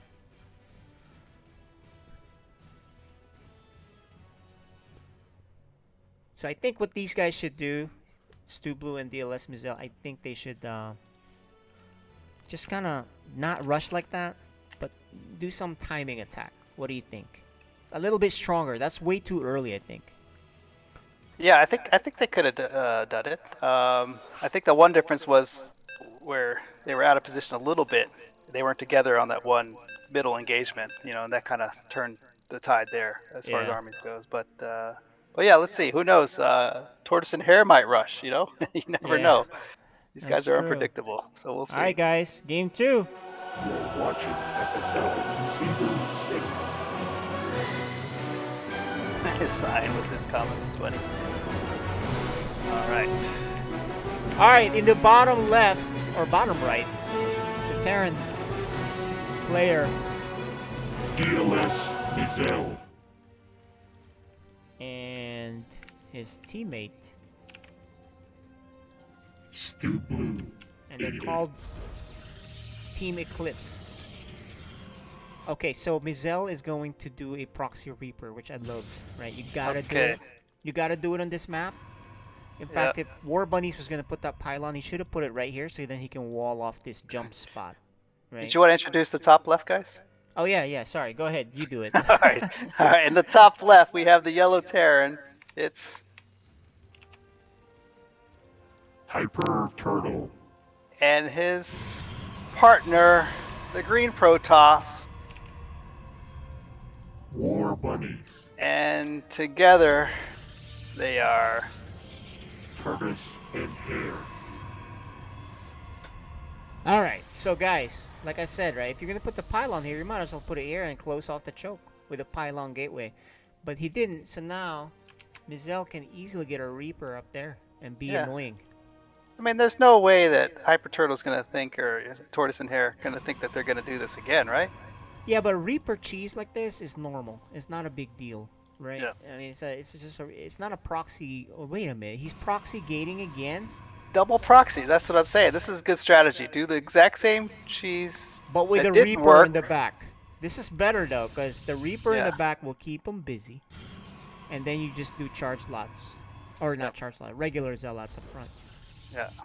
All right, this is a little bit better, but let's see how Tortoise and Hare handles it, because they really didn't handle the last one well, but they still held it off.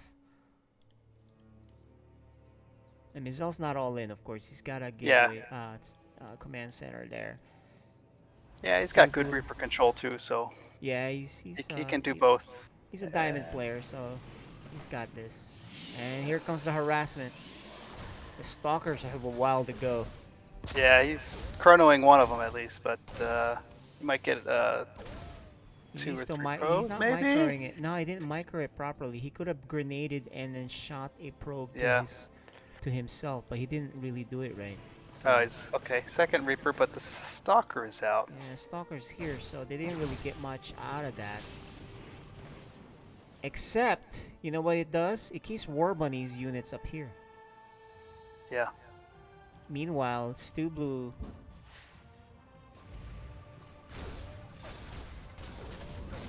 Stu Blue Zealots. Okay, this is good. You know what? The cool thing about Reapers, they can help there too. Yep. 2 Reapers looks like that's the magic number. Oh, but he's going by the bunker. Mizel, why did he go by the bunker? That was yeah. Oh, that was a mistake. big mistake.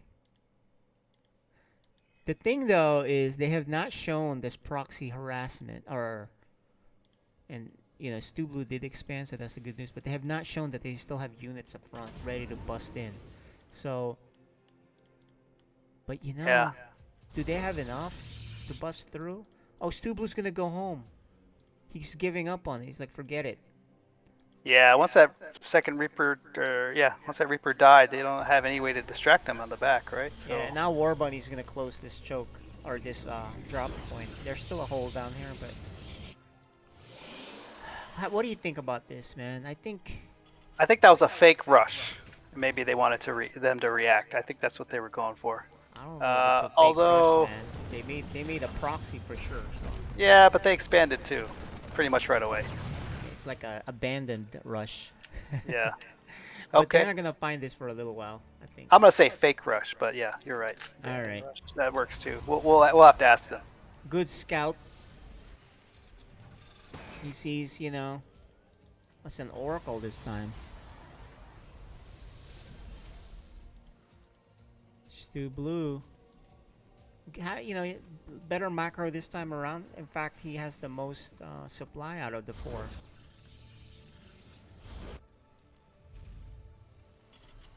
Yeah. I mean, with that abandoned rush, they have more probes SCVs than the other team. So yeah. We'll see. All right, here comes the Oracle around the right of the east side. On the right. Come down. Get ready to hit Stu Blue. You see that top right Oracle? Yeah, a little bit right there. Does he see it? Gotta react. He's not reacting fast 1, enough. 2, 3. Oh, Void Ray's gonna help. Yeah, that's gonna kill it. So that's actually okay. So four probes for Oracle. What do you think? Not worth it. Not okay.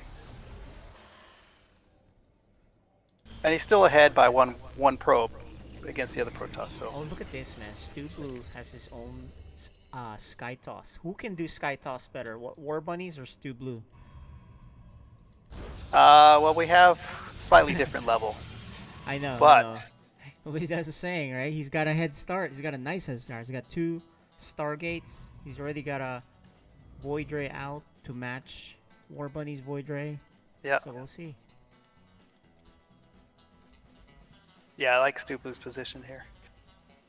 Stu Blue's having a better game this time around. He also didn't add 2 more gateways, right? Wasted it out there, so.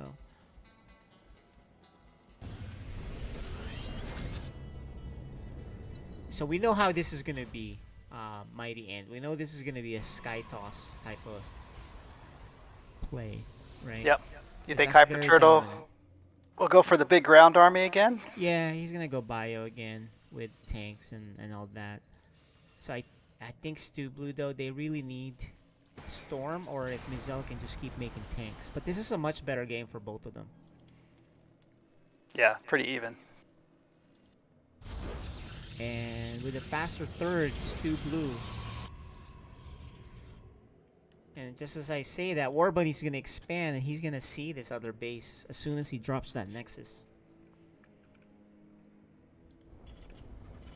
And there you go. Mizel also with a faster third.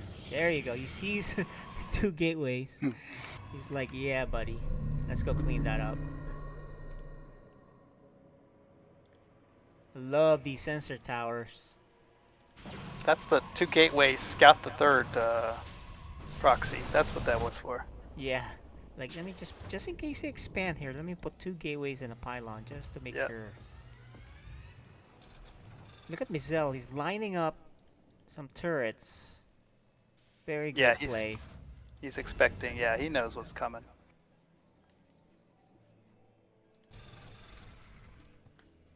The scan from Mizel, he knows ghosts are in play again.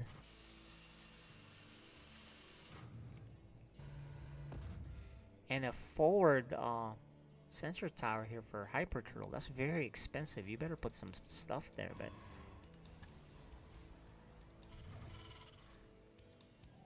yeah, this is a slower second game, guys. Not as much action as the first one.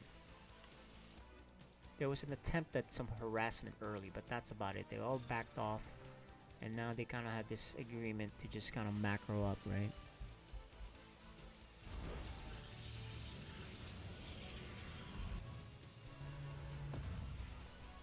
But, you know, still relatively even. Yep, it is. Although we have, you know, mech and bio, so that's... Oh, yeah, that's a good point. So, and Sky mech Toss, is Sky getting Toss. upgrades. Yeah. Yeah, the thing is, though, mech is getting upgrades. Meanwhile, bio doesn't seem to be. Hyper Turtle. He's not. He has just one barracks here, so I mean one engineering base, so he can only upgrade one at a time, and even then he stopped upgrading because he got ghosts. So he's kind of like veered off of that. Yeah.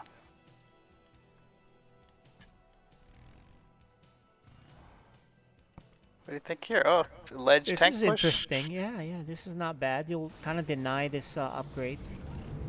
Yep. And I like the Thors here too. Let's see. Thors. They can't get close to that. And now we'll get this upgrade taken care of. Yeah, that's a nice pickoff. Good positioning there. He's got to be careful he doesn't get flanked. Let's see what's the reaction here. Let's see what the Hyper Turtle does, because he could put a tank here, but it's already gonna be shelled by these two tanks. So it doesn't seem like he's decided what to do. Yeah, I think he's just building up, building up.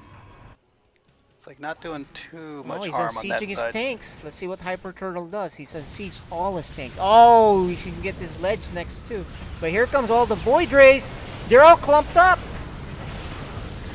Oh, those Thor shots, man. Yeah. Oh, the Void Rays are all clumped up.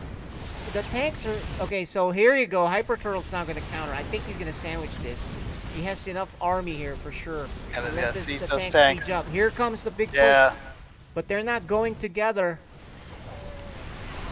But there's a lot of tanks here. I think he has enough to clean this up. Hyper Turtle punishes this. Does.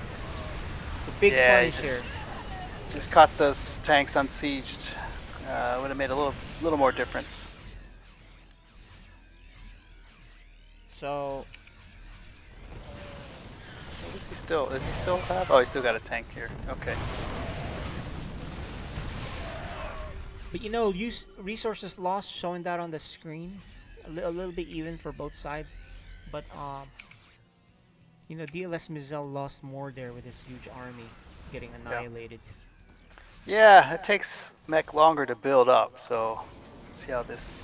But he better not go up this ramp. There's tanks here, Thors, and a ton of Void Rays. Oh! I like that positioning though. Yeah, and He's here on comes the high ground. War Bunnies. War Bunny's gonna try to help here. Here it is. Although they gotta go together. Okay, yeah. they are. Ah, it's gonna be close. It is, and the tanks of Hyper Turtle are not really in the fight until just now. Although Stu Blue's Void Rays, I think it's pretty even. You gotta target those that Thor. Oh no, not enough anti-air now. Yeah, but they've evened out. Slight edge to the Eclipse. They cleaned it up. Still pretty even now. Resources lost about 15, 1600. So this game is incredibly even. Look at even the bases that they've taken. Right, they've expanded around the same time too. So oh, the carriers are exposed. Yeah, I like Stu Blue's macro here. He's produced more probes Or actually, War Bunny's probes got killed, so that's why he's head. But this is looking good. Yeah, it's a good combo here with Void Ray, Tank, and Thor here. And they're going one at a time, so they're getting annihilated. Yeah, Bio running into the tank line. It's pretty these rough. Thors are like causing major problems. War Bunnies and Hyper Turtle drop down under 100 supply each. They're really getting shelled here by these tanks and Thor support, while the Void Rays be annoying. Yeah, the Mizel's positioning here is excellent. This is a good spot. Yeah, and to this is where weaken your opponent. tanks really need to be down here. Unfortunately, he got beat to the punch. Oh, he's gonna drop. These Oh, I'm not Thors. sure. This is ambitious, dude. Yeah, that's very ambitious. Oh man, that was not a good move. You can't donate those 2 Thors. Yeah, I like the thought there, but there was just way too much on that spot. Yeah, I for would that have drop. scanned first before I done that. That was Yeah, way exactly. too risky. Oh man, I think Stu Blue and Mizel army is formidable right now. I think Hyper Turtle and War Bunnies really need to kind of group together and slow this down. They can't be going piecemeal anymore. Yep. They have to go together. They don't even have tanks though. Yeah, and I like that Stu Blue and Mizel. They're together. On Yeah, their they're very aggression and- coordinated in this game too. Yeah. Oh, but you know what? We didn't notice this, but the Thors were set on a single target versus. Yeah. So it didn't Although matter if they're clumped up. the But they upgrade stronger. on the mech is 3-3, and then Yeah, we got 1-0 1-0 bio. That's a exactly. huge Mizel's advantage. been upgrading, continuously, and they're gonna lose this base. I don't see. They're gonna give one last try here, and I think this will be GG. So they need to do it right now. That's a lot of bio, though. It is. Can they do it? The tanks are just set now up the tank. siege. Oh, they took a while to siege, and this is. Yeah. But the BCs are here too. You know, the tanks were the difference there. They were not siege, and this is a much better fight for Hyper Turtle than them. It is, but they lost so much. But they cleaned up the army. Yep. And that's And about those as good as you wanted. PCs Yep. Let's see. Here come the Void Rays. Oh, stupid Void Rays. War Bunnies doesn't have the army at all. What do we have? 2-0 upgrades. And these on the tanks are going to PCs. their doom. Yeah. But what can they do? And there's going to be the mules to repair. Wow. Wow, they're going to tie it up, guys. Yep. Nice. Eclipse Very takes nice. the win.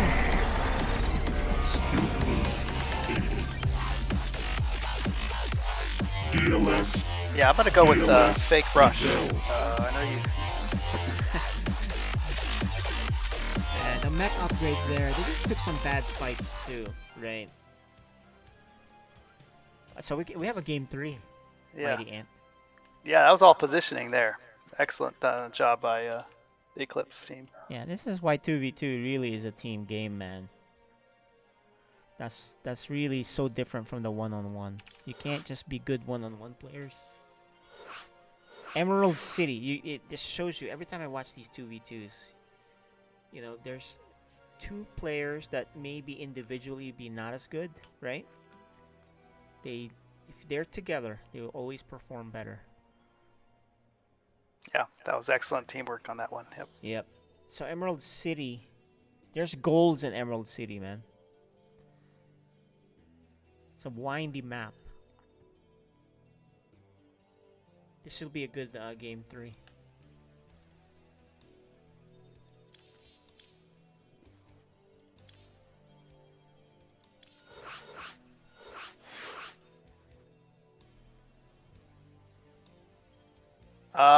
Looks like we have double Terran right now. Is that right? Is he I gonna doubt switch? it. I'm pretty sure War Bunnies does not play Terran. Okay, they've set. All right. I think we're Alright. good to go, guys. The lobby's been TP, set. TP. Let's show you guys that. Yep, the lobby's been set, as you can see.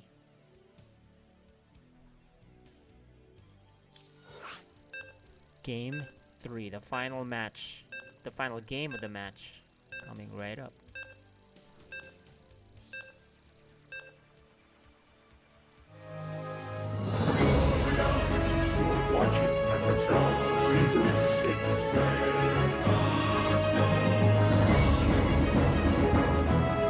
who's gonna win, man. It's really 2v2, anything can happen. I mean, That's it's true. saying that. Yeah, it's just okay. Oh here my we go. goodness. All right, well, top left. You know, the fully upgraded mech. DLS Mizel. And his partner doing really well with the Void Ray. Yeah. Stu Blue. And this is Team Eclipse. All right. In the bottom right, we have the blue Protoss. It's War Bunnies.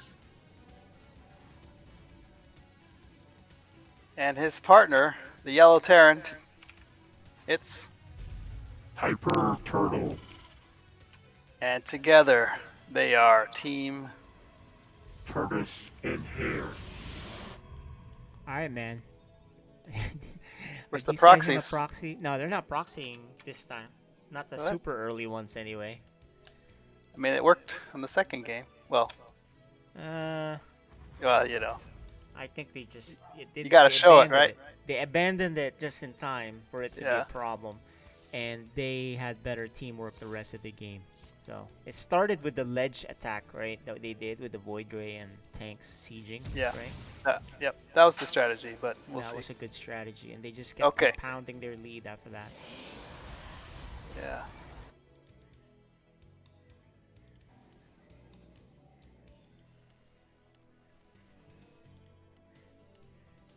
All right, we got early expand.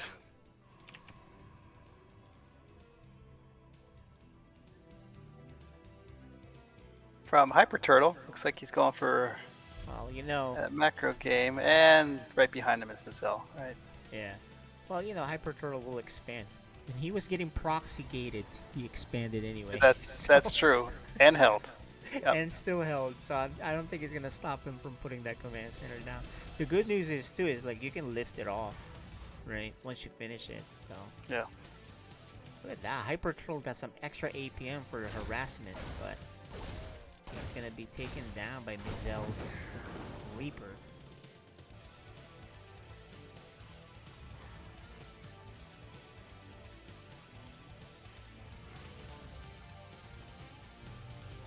Yeah, Hyper Turtle's going directly into Reactor. Yeah, lots of Marines. Definitely sticking bio, I'm pretty sure. Oh, good harassment here, delaying Hyper Turtle's expansion here. And his Yeah. Marines are going... His Marines were rallied the wrong way. He's going to be delayed quite a bit because now the Reaper is here. Yeah, but he's gotta be careful. Yeah, he just kind of misrallied things. Oh, he could Ah, have I killed that. missed the Yeah, CP. it's like he's Yeah. just having control problems right now. I think he's rallying the Marines down at the towards the top rather at the bottom, and then you know he's delayed quite a bit on this command center. Okay. Meanwhile, Mizel's command center is done even with the orbital. So Yeah. And so then how big is that? That's not that big of a deal, I guess. But look, 23 supply for Hyper Turtle, so he really got delayed. Yeah. And that Reaper went home. He did his job. He scouted both naturals. Mm-hmm. He knows there's delayed. no proxies this time. Yeah. Or early proxies anyway. And again, we see that Void Raid coming out from War Bunnies.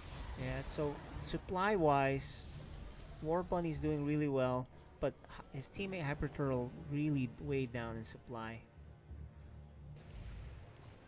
But we should see that change. as Yeah, it's the okay. more- He went for the add-ons, right, instead of building right away. So that makes he wasn't sense. expecting anything early, so that's okay.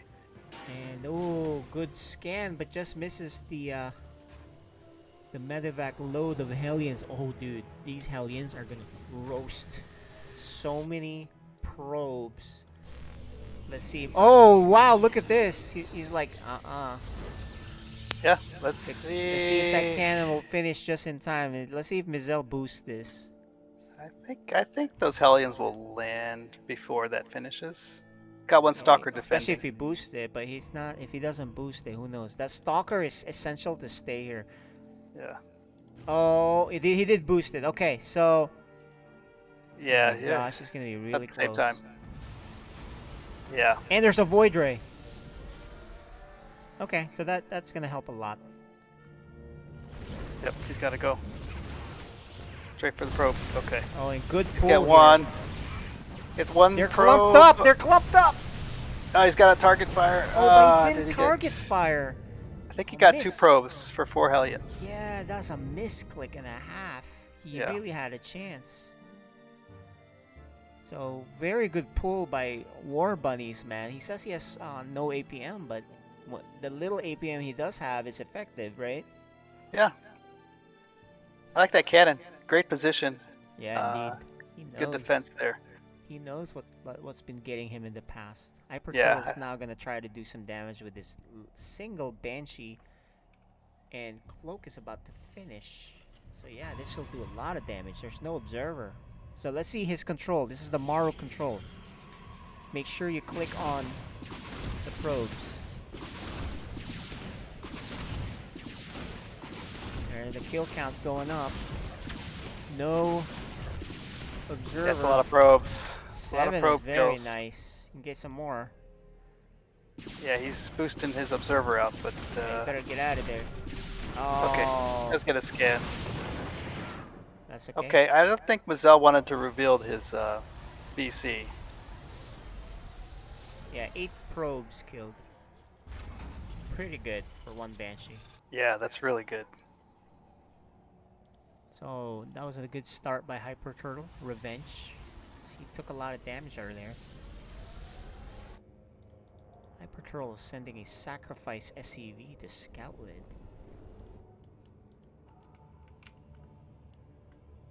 He's gonna make it all the way past the entrance and into the battle cruiser. That's a good scout. It is.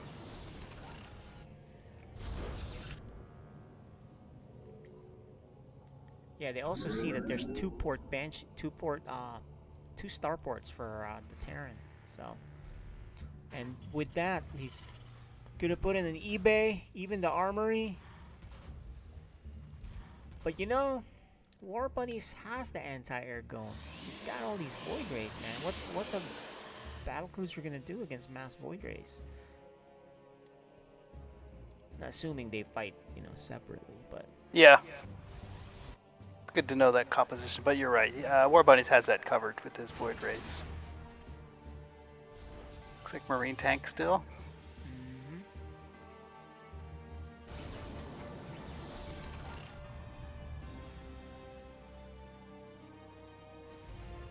and carriers.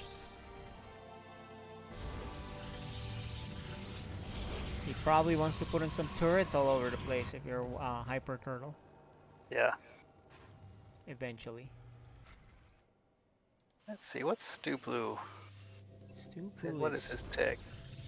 He's going air very late. He's getting +1. And then he's also got lots of stalkers for the ground arm. And a secret base for Dealis Mizel. Yeah, it gets scouted. Or at least there's a Oh. pylon there. Yeah, that pylon's gonna see it as soon as it finishes. Yeah. That was the spotter pylon. In Yep, case anything indeed. flies that way. And it'll spot the command center. This is a page from Neutrophil's book where you just hide a base somewhere else. Oh, it's still out of vision actually. You can't see it. Neither the command center nor the pylon can see each other. That's funny. Respecting each other's space, that's all. Don't even look at me. Be away. Alright, man. Sky Toss is in play once again. Yep. He's already Carriers. got a lot of Void Rays, but now he's transitioning to carriers, which are scanned, so everyone knows, but that doesn't really tell you much, does it, Mighty Ant? It tells you carriers are coming and to do something, at least in my but book. it tells you that he's doing what we expect him to do. Yep. Yeah, no surprises there. That's a lot of Thors are very scary though, man. There's a ton of them. They're so good against air, right? Yeah, they are. Just gotta have the right support for them, though.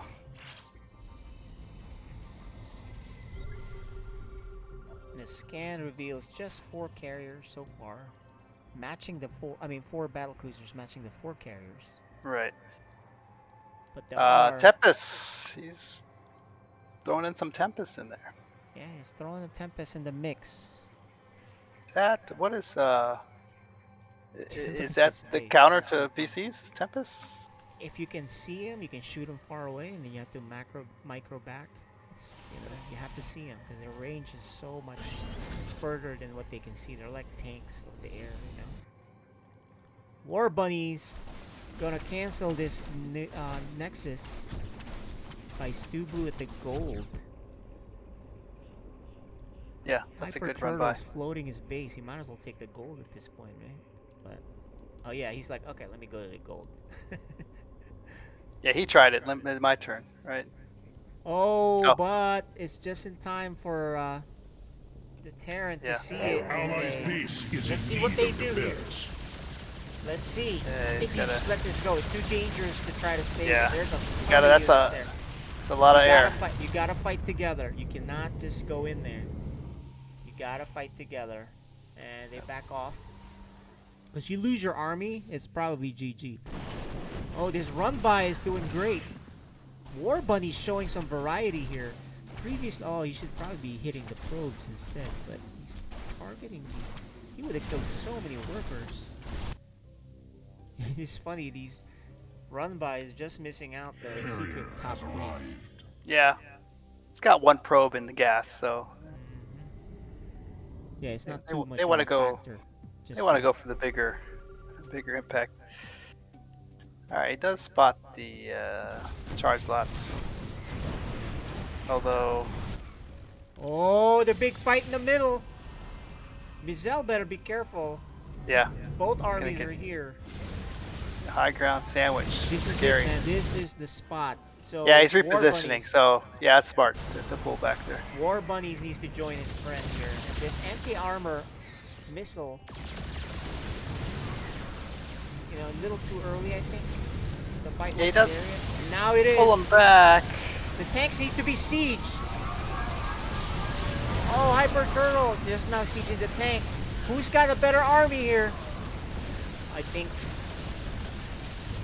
Curtis and Hare easily crushed it. Where is the Stu Blue's army? Oh, he didn't join. Yeah, that was a mistake. Okay, well, it's 2-on-1, so yeah, that's gonna happen.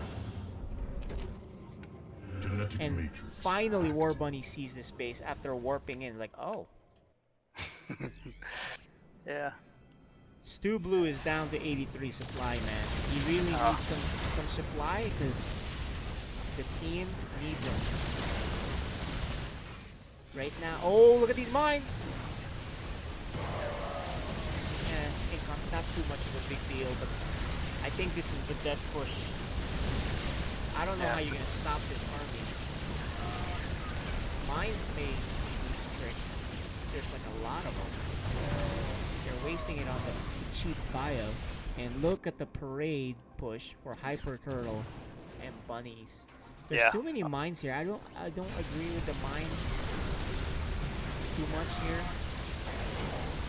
On the counter mine drop, I think they really need more bulk, right? But the biggest mistake is they just didn't fight together. Yeah, I'm not sure what happened there. Yeah. Like Brazil just kind of went on without his partner. And look at the parade push again. Like I said, it's just you're not gonna replenish an army faster than this. I think Stu Blue's army was with Mazel's. I just couldn't tell. Yeah, I don't know what happened. You'll have to watch the replay. His army got deleted. I'm not sure where, but we may have to rewatch and see. I don't really know. Yeah, GG. But we have a winner.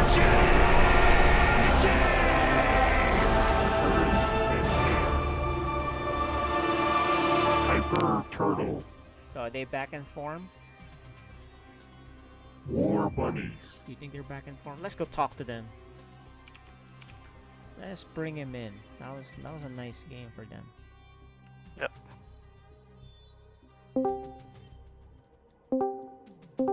Alright, coming back in. The players. Do the honors. Mighty Ant. Ask some questions Yeah, with these guys. let's start off with Team Eclipse. First game, the proxies on both sides, and then you continue with the second game. Let's talk about the second game. What was the plan on the proxies? And was that what was your overall plan there? Can you kind of talk us through that? Well, yeah, go ahead, Studio. You got this. Yeah, okay, so I'll just share.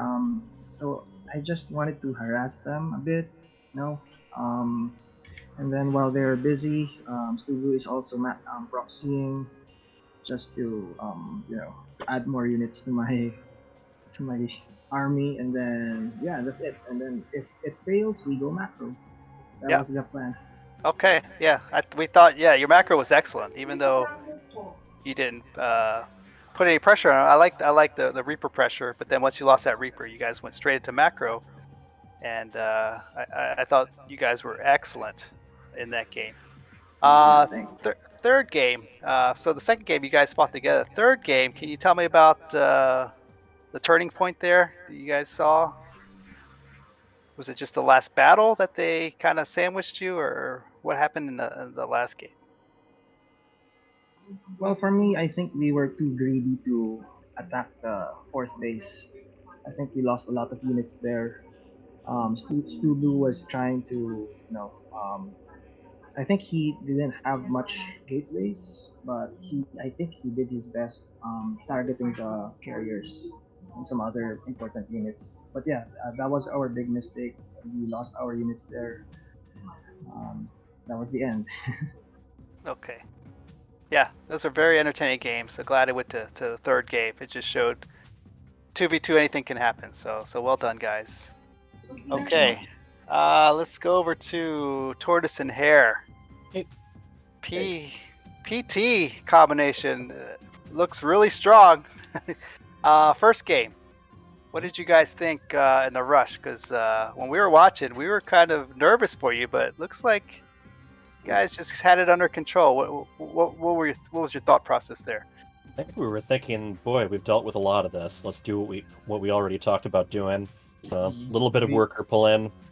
I think I made the right call going with the Hellions since the Zealots and the Marines kept coming. Yeah, that was an excellent hold, and that was the difference in the game. Game 2. That we got.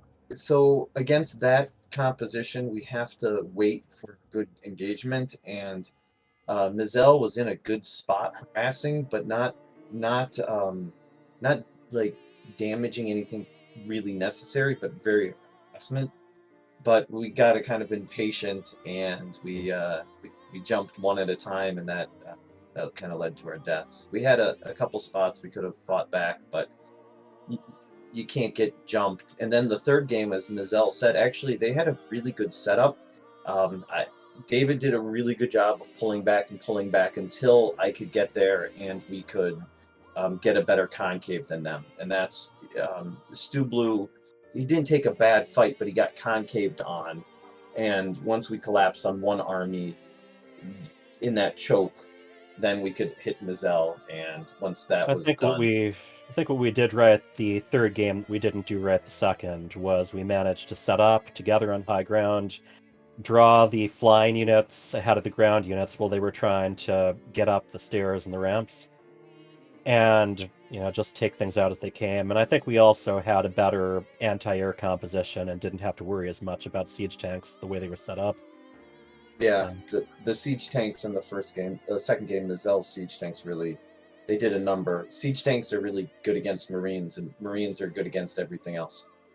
Should have seen us first game once I finally set up that sensor tower and noticed there was an entire town and an army that was still kind of just sitting there. Yeah, no, well done. You guys. I love those moments. You guys definitely worked well together. I thought engagement in the third was definitely well executed. I thought the armies were pretty even actually, but it's exactly right. You guys fought together and the positioning was good on that third game. So well done. Stu Blue has gotten much better in the last 6 months, so it's he came much harder than we expected. So I was kind of Yeah, his we know. macro's really up. Yeah, we knew what Mazel would have, but Stu Blue really macroed much better than he did the last Yeah. FSL. Yeah, So agreed. KJ, you got anything for these guys? No, you guys covered it. You know, good games. Nice watching the improvement for Stu Blue, and of course, return to form for was it Sturgis and Hare maybe? Who yeah, knows? hopefully. Yeah. Okay. Well done, guys. Good night, guys. Thank All you. right. Thank you. Jeez. Later. All right, so that'll do it for the 2v2, and we have coming up. What do we have coming up? The Big Code S match. JMPZ versus Sir Maligant. They already finished their vetoes. Let's bring him in. Let us bring him in. I saw Maligant, but he just somewhat disconnected. Let's bring him back in. Okay, well let's talk to him one at a time, I guess for now. Bringing in JMPZ, and then also Maligant's coming on now while he fixes his camera. But for now, let's ask JMPZ. Welcome back. How you feeling? To be honest, today I've got some practice in, but we'll call it productive practice because I guess you learn more when you lose is the saying. So had a rough day on the ladder. Got but it. hoping I picked up a few things. Yeah, rough day on ladder. That happens. Sometimes you get on a hot streak, sometimes a losing streak. Yeah. But you know, ladder is very different from these not team games, but these broadcasted games where you know you're playing the same opponent at least twice, probably 3 times. So you kind of have to make an adjustment, and not only that. Your opponent watched your previous matches likely, right? So yeah. So that's the thing. So it'll be different from ladder where you're kind of surprising people usually. So who knows how that will be. How about you, Maligant? How you feeling? Hey, what's up, guys? Hey. JMPZ. Hey, just doing What's up, good. man? Was able to do some warm-up games, so hopefully we'll have an interesting game. Nice. That's the dream. Mighty Ant, go for it. Yeah, no, every time I turn on the stream, it seems like JMPZ is playing. Sir Maligant, I haven't seen you play much this season yet, but I guess that's all about scheduling. So we've seen a lot of improvement out of Zerg that you're matched up against. So JMPZ, you practice anything special for ZVP? How do you feel about that matchup? It's actually my worst matchup if you go by my percentages, but I've been learning how to stop being as greedy. So I've chilled out on the greed a little bit. I figure if I can just control the units a little bit better, I can get away with being a little less greedy. So I've been working on a little bit of micro here and there. Okay, excellent. And scouting, really. Yeah. Can't get caught by Protoss and everyone trying to get you from droning, right? That's how that works. Mighty Ant, go ahead. Yeah, Sir Maligant, I've seen you play a lot, so I my know, style, I guess. yeah, so well, I'm just interested to see what you do for Yeah, this one. unfortunately, I haven't seen any of his games this season. Yeah. So How do you feel in general, Sir Maligant, about your PVZ? Is that a matchup that you look forward to, or how do you feel I'm about okay with PVZ. My weakest is probably PvP. But yeah, I played a lot of games against Freedom on PVZ. So over the years. Yeah. Over the years, we've been really playing a lot of PVZ. Yeah. Okay. Excellent. Well, okay, Jay, I don't have much for these guys. I mean, we've got a veteran in here, and then a Zerg. A rookie. Is improving every week. I wouldn't say rookie because he doesn't play like a rookie, but well, he's a rookie to FSL, so. Yeah, that's true. So that's right. Well, that's all I got. Yeah. That's right. Well, gentlemen, good luck to both of you, JMPZ. Good luck to your Zerg. As you know, it's about scouting and being prepared. And then Maligant, good luck being the bully or pretending to be a bully sometimes. You know, that's really what Protoss is about. You gotta play Protoss that way sometimes. It'll be fun. Protoss versus Zerg is a very fun matchup. So good luck, guys. Alright, thanks. Thanks. Good luck. Good luck, man. All right. So now they're not here. Yeah. What do I really think? Maligan's looking good, man. We'll see if he Yep. pulls it off. I think JMPZ is looking good just from his Yeah, he improvements. is every looking week. good too. Although he did say he's on a losing So streak, he is looking pretty good. What is your call for the score here? What do you think? So Sir Malgate hasn't been playing as much. I don't think he has. I'm thinking 2-1 Zerg actually. 2-1 for JNPC. Got it. Yeah. I'm gonna go 2-1 in favor of Malagant. Unless Okay. he throws a dud again. We Yeah, don't no, really I know. think It really just depends. I think these are pretty even as far Yeah. as well. We got a guy playing a lot and somebody who has potential to be really good, depending on how much he's played. So That's right. yeah, We will see. That's why we play the game.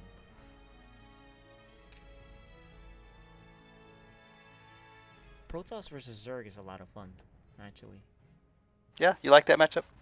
No, it's a lot of fun, man. Protoss Zerg Terran is a lot of fun. Probably the most spectator friendly. But Protoss and Zerg, I played thousands of games with Sir Malagant. He's been molded by fire with my Zerg. So that's why I favor him 2-1. So Yeah, your style is different though. So let's see. Its styles are different, that's true. But you gotta watch out. Malagant is super aggressive. And what we've known, what do we know about JMPZ? He sometimes just kind of makes stuff and dies droning, right? Gets caught with something. So we'll see if he scouts. Remember, he didn't say he should scout better. He said, oh, I need to micro better. So that's very different. Yeah.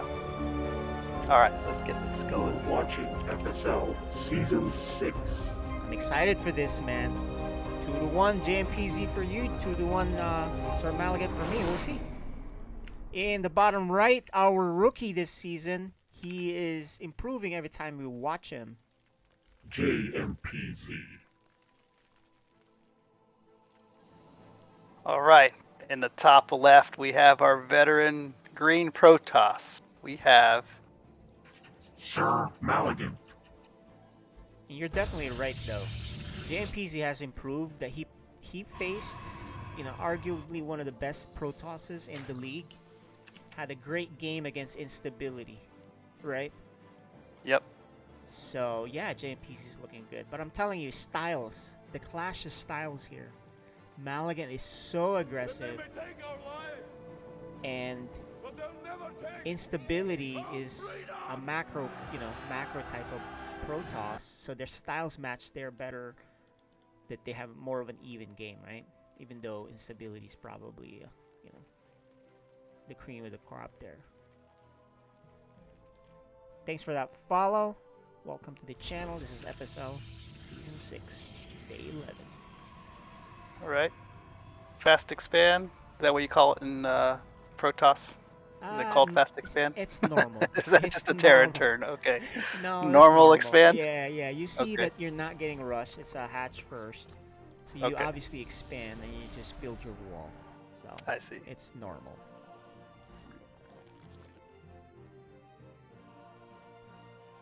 That tells you what level I'm at. So. Oh, with Protoss. So the way it is Malagant sent a probe to see, and he sees, hey, there's a hatchery, we're good to go. So you expand, you start doing your thing. Although I don't like this wall by Malagant. He could have probably walled this with just 2 buildings, but he's gonna do it with 3.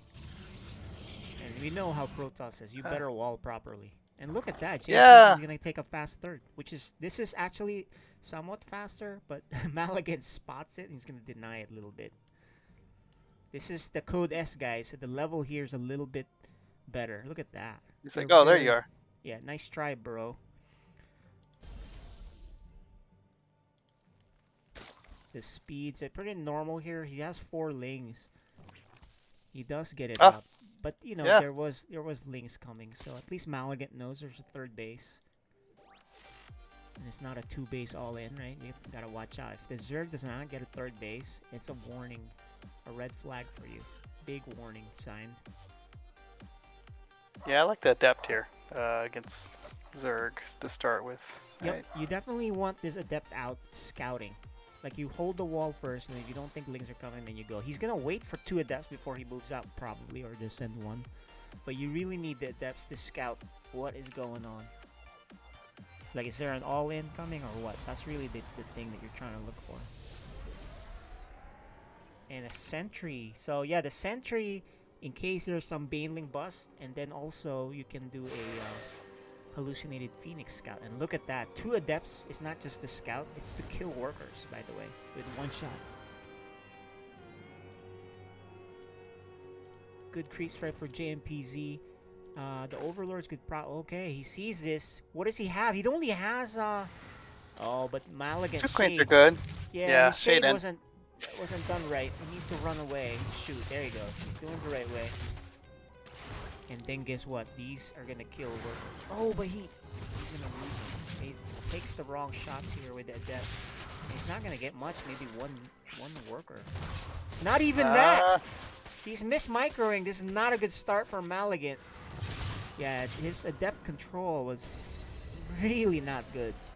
Yeah, I think where he shaded too was a small mistake, right? Yeah, well, he shaded here. He should have shaded, save the shade, then go, and then go kill workers. So you can one-shot him. You probably could kill 3 or 4, and not even lose your Adept. But in this case, he didn't even get one. He just spread his attacks. It's a different drone, so he didn't kill one. You need 2 shots. So this is a great start for JMPZ. Maligan needs to get a base soon, though. He needs a 3rd base. He may be all-inning because he already got these. He needs a 3rd base because, you know, this is a warning for the Zerg player. Like, oh, you haven't gotten a 3rd base yet? Yeah. I'm wondering if the creep spread kind of held his... Oh, a misclick by Maligan. He is misclicking everywhere. Look at that. He activates the Guardian Shield. I think he meant to do the hallucination Phoenix. Yeah, that's the only thing that makes sense there. And even his Adepts are like separated out. They don't make any sense right now. He's not really an Adept player, so I think he's overdoing the Adept thing here. I think if that's the case, just get out of here. I don't think you want to lose these Adepts. Ling Bane for the Zerg here. But he is getting a 3rd base, but you know, he needs the Adepts to hold it. He's got charge, by the way, with the Prism. It's a very aggressive build, by the way. Ling Bane is, you know, this is not a bad defense for it, but you gotta be hitting the Banes properly, right? That's not easy to do. Is it, Mighty Ant? No, it's not, right? No. Yeah, there's no stim on these guys, right? So, yeah.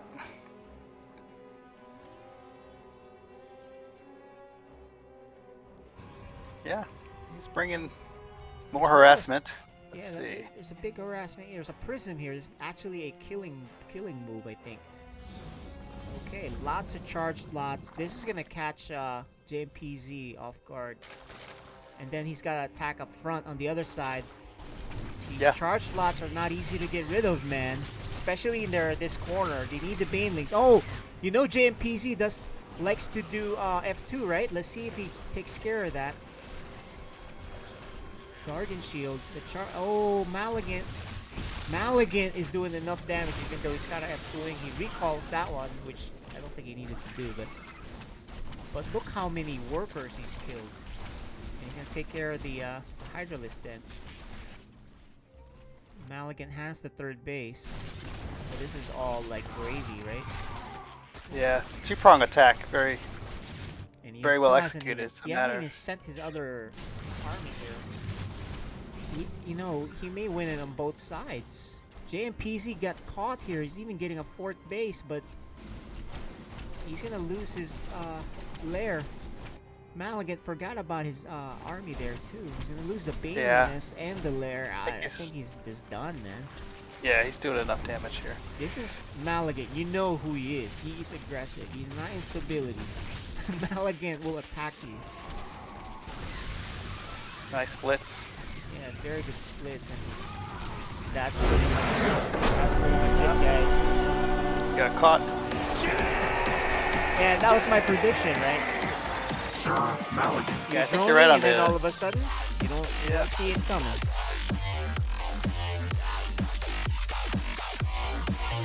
Game 2 is on Data C, so look, JMPC, if you have a coach right now, your coach needs to tell you you're playing Malignant. Don't play him like you can just macro.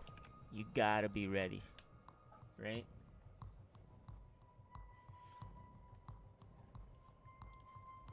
You played enough PVZs, you know how that works, right? Yeah, it's a nice follow-up by Malekith, going with depths that wasn't doing too much, but then bringing the hammer down with those charge lots. You know, Yeah, just charge lots are double prong pain. attack. You know, I've never really been able to make it work where I hold a charge lot all in like that with Lingbane. That's why I'd like to make roaches. Roaches? Yeah, roaches to counter that, or to prevent from dying to that.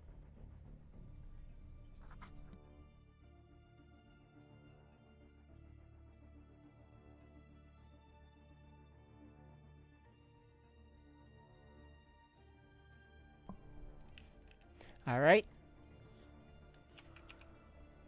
Let's see if they're ready. This is game 2.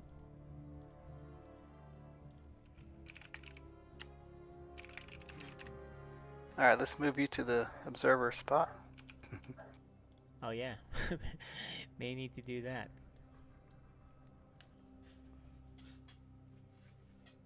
And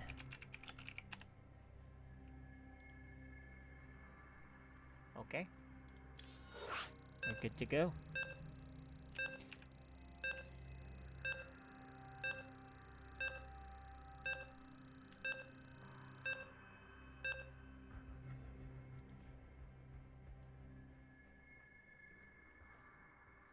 All right, data C, much closer proximity now.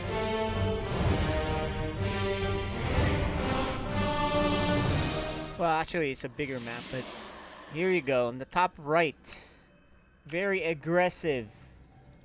Sir Malignant. All right, in our bottom left, we have our red Zerg. It's JMPZ. Alright, if I'm JMPZ, I gotta make a roach farm, man. You really need roaches. It's so hard to defend against charge lot all-ins with just Lingbane. yeah. Yeah, he hasn't had the opportunity to preview Sir Malignant, but I think he kind of gets it now, his style of play, right? Yeah, and even then, you know, he did send an Overlord to scout. He saw the Twilight. He saw that many gateways, and he saw that there was no third base yet. Yeah. Right? So that's your sign that he's coming hard at you, right? And even then, the only thing he did was make a Baneling nest. And like I said, it's really hard to make it work with just a Baneling nest. You gotta get Roachborn. That's just my opinion from, you know, you can see the Grandmasters, some of them can pull it off, but honestly, it's really hard to pull it off with just Ling Bane. You have to have, you know, because they can split, right? It's hard to get that perfect hit. And Sir Malignant, he did do a nice job splitting his That's zealots right. there. We saw him split nicely. So it's easier to split, in my opinion, than have those Banelings go in and hit the right number. But then it's not like it's Marines, right? Splitting Marines. It's not like that. Yeah. That one's different because they're kiting back and then you kind of split them. That's a skill.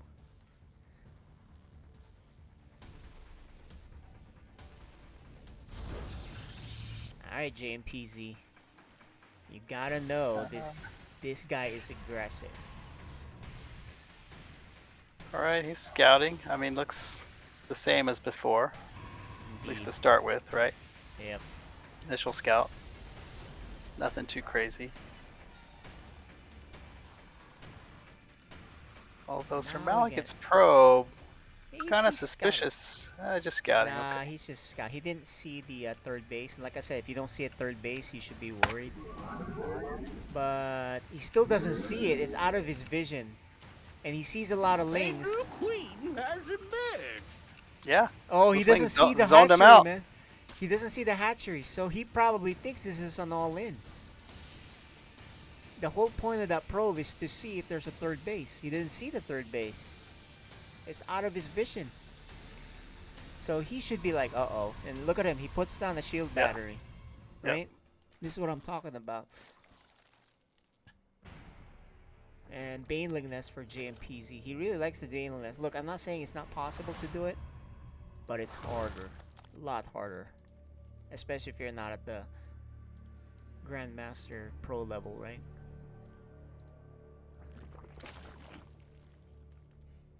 Yeah, I'm gonna take your word for it. Okay, Maligan is gonna harass. Let's see how he does with this like adept harass. His first one was terrible, right? He lost both adepts and he only killed like 2 to 3 lings, right? Yeah. No, he didn't kill any in his first attack. Remember? He killed some. He killed some lings. That was later though. Oh, that's no, when true. he was kiting away in the beginning. And look at this. He just shades at the wrong time here, and he's gonna lose one already. Oh man. So effectively, this is just a scouting adept, and he's not even gonna kill one. Can he get one? Oh, No, he's he looking to just- get out of there. Yeah, he's not gonna get out.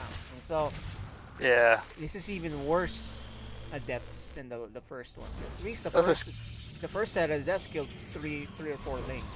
Well, he did see his third, so scouting Oh, adepts, right? Okay, that's a good point. That's a good point. They did see the third and the Baneling Nest. So, and look at this. Malekith does not have a third base.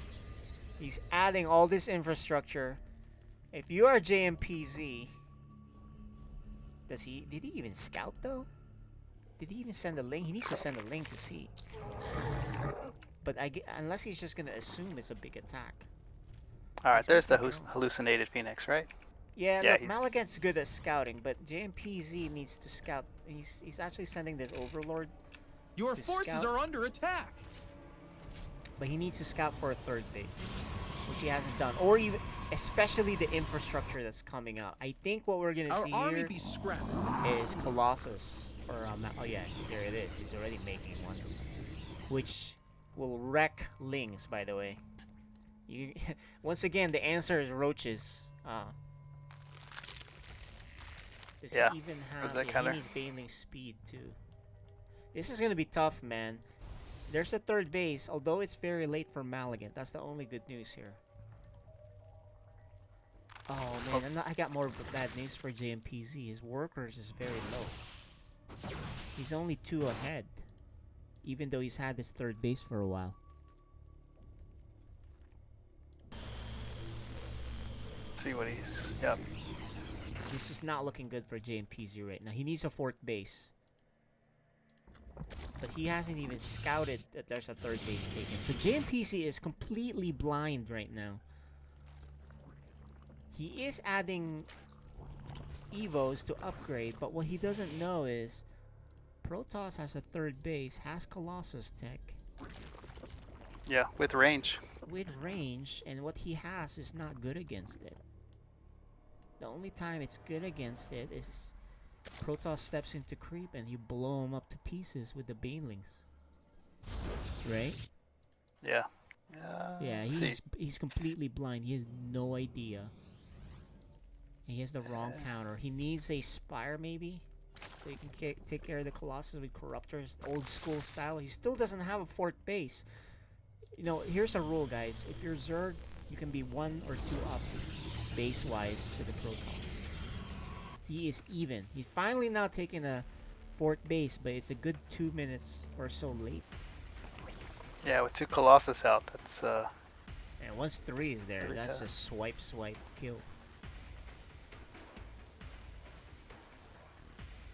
Yeah, he's gonna need Lair Tech or something. Okay, there's Hydras, which, you know, again, is not very good against Colossus until he gets Lurkers with range. Look at this Overlord. It's not. This is the same Overlord from before, and he's not dying. it That's is. so funny. Must have got And he hit a does- couple times. And he does see the robotics base, so he knows Colossus could be in play. Maligan actually could have taken a 4th base also. He's a little slow at it, right? So both of them are kind of a little off on the timings here. I'd say a little cautious. Yeah, a little too cautious there. Because, I mean, you can always cancel it. You have enough here. Let's see their vision. And Maligant does have an observer right there. Can spot almost everything that's gonna go by. But Yeah, it's in a good JMPZ spot. has no idea that there's a third base and that the fourth base is coming. Here's a prism.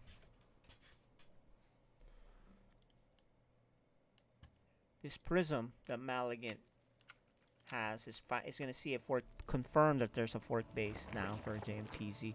I think JMPZ saw it. He sent all his guys there. No? Maybe he didn't. Okay, this is just a charge lot harass, which is very late, by the way. This is not an all-in. Because Maligant's main army is on there. It's not like a big attack. It's just a harass. Yeah. Maybe kill this base. I like the way Sir Malagant attacks. The double prong on opposite side. You know, it's just. Especially if you're playing an F2 player, watch what happens. When he attacks on the top, let's see if JMPZ F2s. But this is dangerous. He's knee-deep in creep. Yeah, he reveals. Maligant reveals this, and he's going to lose all his zealots. Look at the banelings. But here comes the other attack. Yeah, and the other attack is going to be in Protoss and in Zerg territory, though. Let's see if the sandwich happens here. Especially, this is where you F2. This is, the force fields are beautiful! Yeah, very nice. I think, oh man. Alright. And the prism attack on the other side. Here it is! JMPZ really needs this. He kills one of the Colossus. The reinforcements are here. He might just pull it off. I think he has enough. JMPZ. I think he's pulling it off, man. Oh, he left the Colossus. He's dealing with the Zealots. Yeah, Colossus, but the on one hit Colossus point. is really important. Oh my goodness. Yeah. Oh, but he's- Maligant. Here we go. He's gonna F2 to the other side. I think he F2'd. And Maligant wisely recalls. He's like, I'm out of here. Yep. So, wow. JMPZ, he almost had that second Colossus. That's a big deal. But he F2'd at the wrong time because he wanted to deal with the Zealots down here. And Maligant is going to lose his Prism. Yep. Alright. That's unfortunate. Let's bring him home, but yeah. Yeah, I didn't know that he would still be there. He just kind of... Maybe he F2'd it too. Who knows? But 4 base versus 4 base, still good for Protoss. However, JMP's supply is really high. Yeah, it's got a good worker count. Yep, this is a much better game for JMPZ.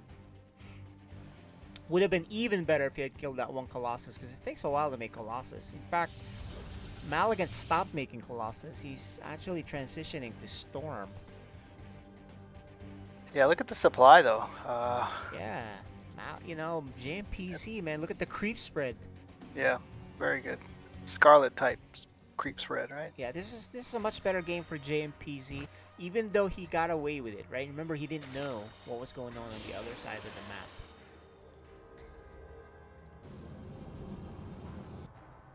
The other thing too is Maligant revealed that he had forces down here, and then he attacked the same place.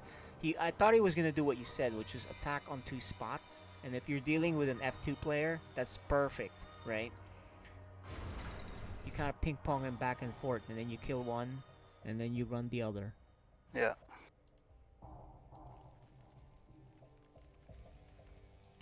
Look at this Overlord. It's finally gonna die. And Yeah. yeah. Okay, did he just cancel the speed prism upgrade? Yeah, oh no, he finished the so Maligant got the prism upgrade, the speed one. This army by JMPC is huge, man. But there are a lot of there's 3 Templar of Storms here, and shield batteries and cannons and Colossus. Let's see what happens. And he's gonna come on 1 angle, not on 2 angles, just 1. But, you know, Maligan is taking a while to storm. Okay, that'll scare off JMPZ. There's an attack on the left. Cleans up the creep. JMPZ will F2 to the left side. And Yeah, no, Maligan's that's caught smart. up in supply. We got to pull out of that, so it's good that Yeah, he didn't continue. It's good. I wish he had Overseer with his army, but... Okay, you definitely don't want to fight where creep is. Your Protoss, and he's doing that. Maligan, ill-advised there. Max out is JMPZ. You know, if he loses these 2 Colossi, he's dead. Because he needs splash damage. Oh, this choke is terrible. This is a bad choke for JMPZ. Yeah, he targets the shield battery. Yeah, but he's like... No more even fight, but... But luckily for him, the fight is not as terrible given his supply advantage. He does back off. Yeah, Blink Micro, excellent from Sir Malekith. Yeah, I don't like that though. You definitely don't want to give any advantages by just fighting in a choke like that. Yeah, You know what I think he's got 2 spots to come up the ramps, right? So yeah, I think he's you're right on that. Yep, and he was actually bottlenecked too by some Hydras up front. The others couldn't shoot. Yeah. Although his supply, he's His able supply to is still good. remake And his army pretty fast. Yeah, this is the Zerg advantage right now. Map control, lots of bases. 1, 2. Oh, he has 1 base more.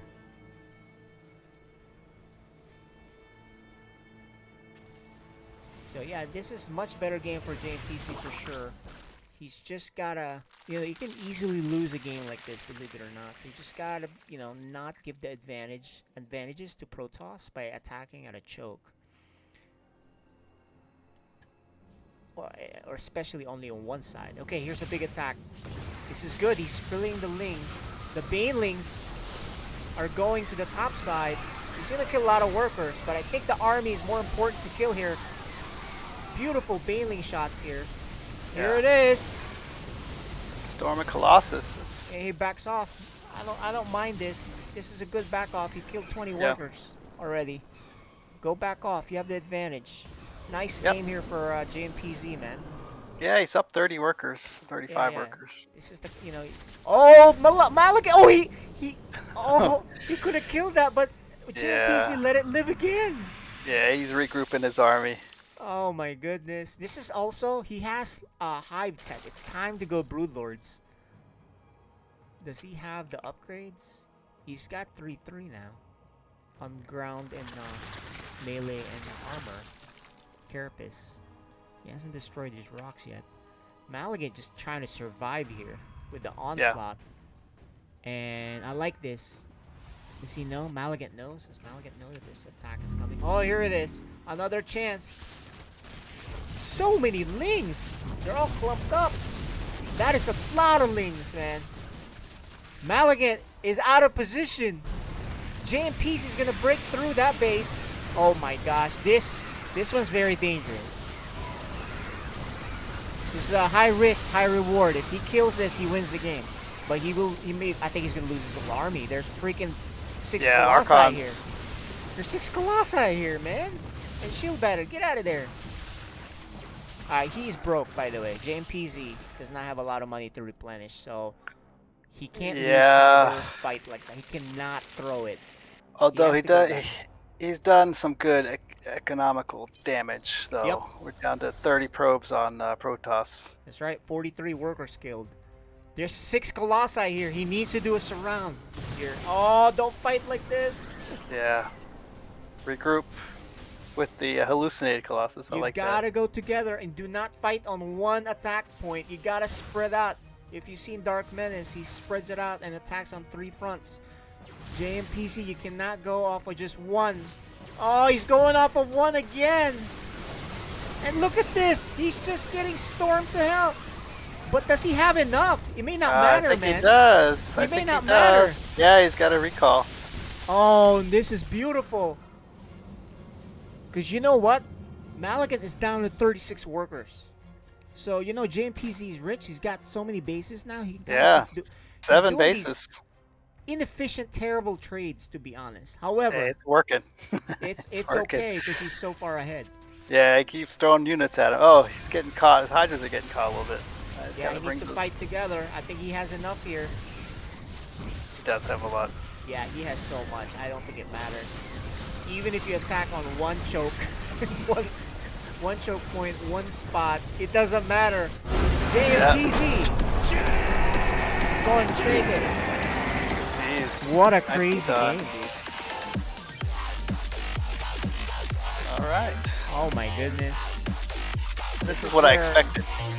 Oh, this is where, you know, it doesn't matter how inefficient and terrible your fights are if you're just that far ahead, I guess.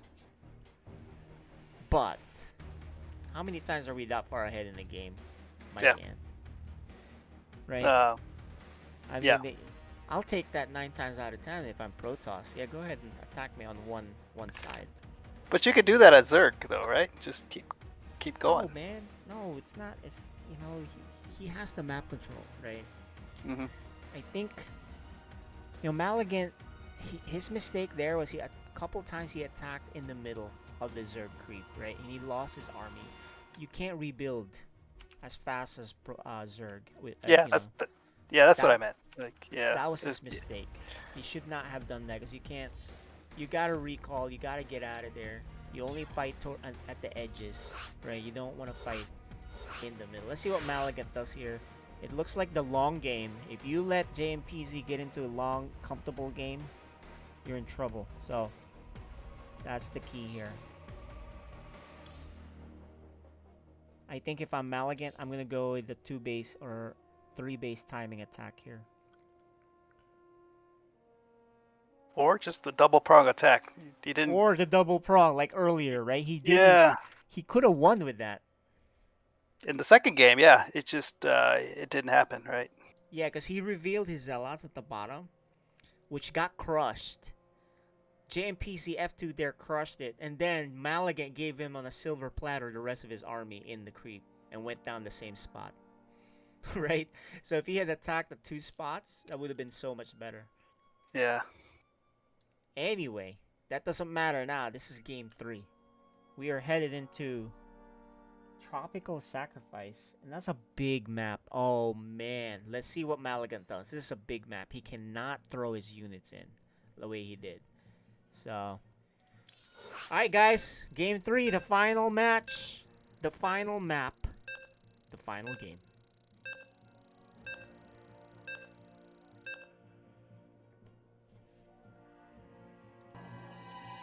You're watching FSL Season 6.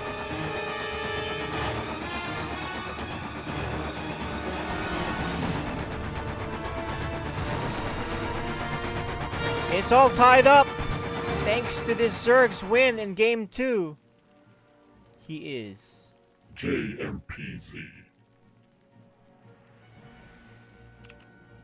Alright, in the bottom left, it's our red Protoss. It's Sir Maligan.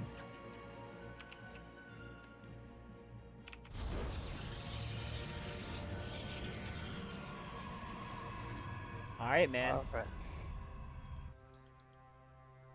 Final match. Let's see what happens here. Based on what I see there, I think if I'm Maligan, I'm going with a hard 2 base all in. Yeah. Because, you know, JMPZ doesn't even scout if there was a 3rd base. So what's the point, right? You might as well 2 base all in him. And if I'm JMPZ, I better scout better because, you know, I'll do everything else the way I did, which is macro really well, right? Yep. Just But if I'm throw him, Zerg units at him, right? you better send a ling or 2 every you know, so often. I mean, that Overlord did survive a long time back Yeah, there. he scouted the tech, but he didn't scout that there was these bases. bases, So many. yeah. He scouted the tech very late, so it's something. But it's not enough of a scout to tell you what really was happening. They were just kind of playing blind. Well, more so JMPZ, right? Yeah. But Maligan didn't punish him for it.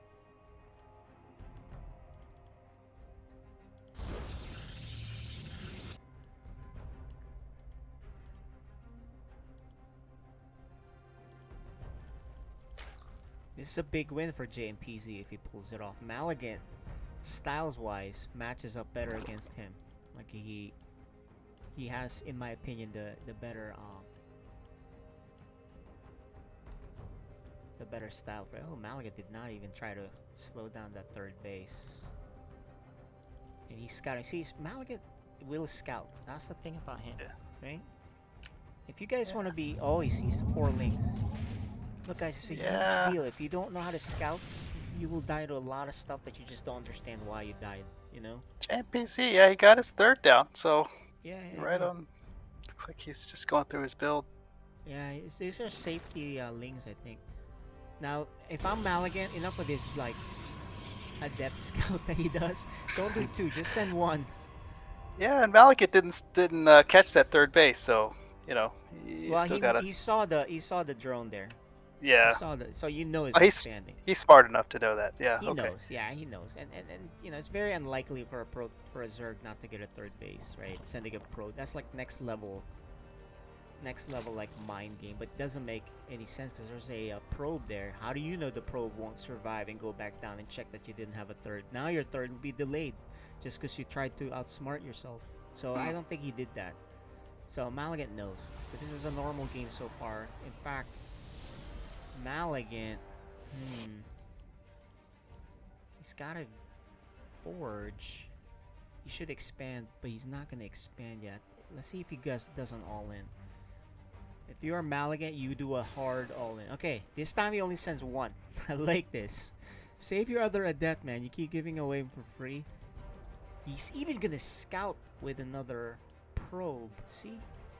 It's like the opposite styles here. One scouts a lot, the other one does not scout at all, if you think about it. And once again, not gonna get anything with these adepts. This probe lived. JMPC's on the hunt. He saw it. Nice job. Yeah. You never know, man. He may put down a pylon there and just proxy you. Malagant is gonna expand while gonna pressure with 3 adepts, which is enough, by the way. That's enough to take care of these little number of links. And +1 for Malagant. Yeah, it'll be a little bit for.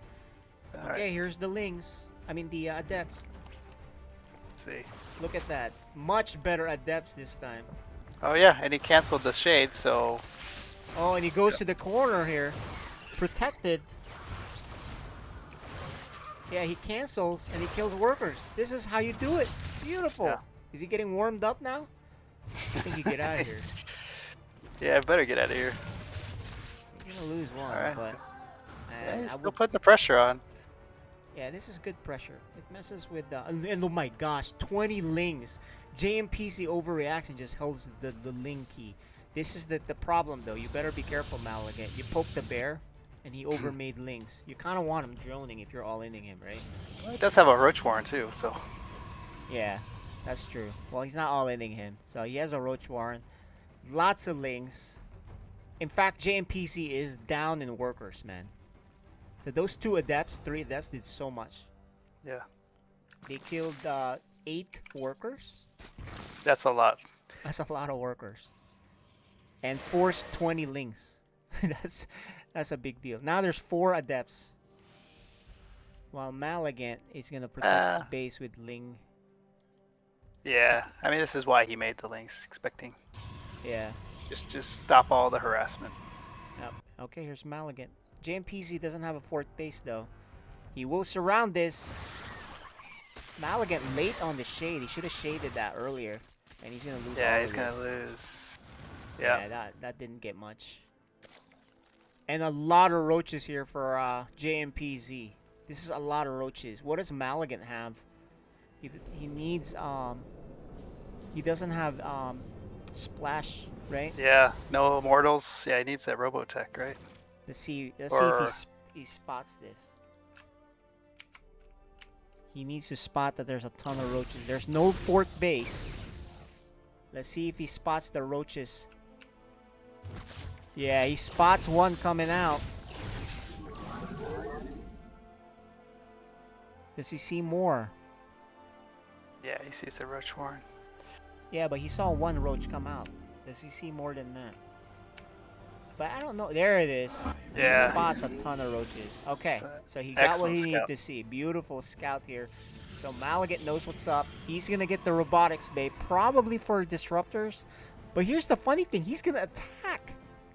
What's he doing attacking? He saw a lot of roaches and lings there.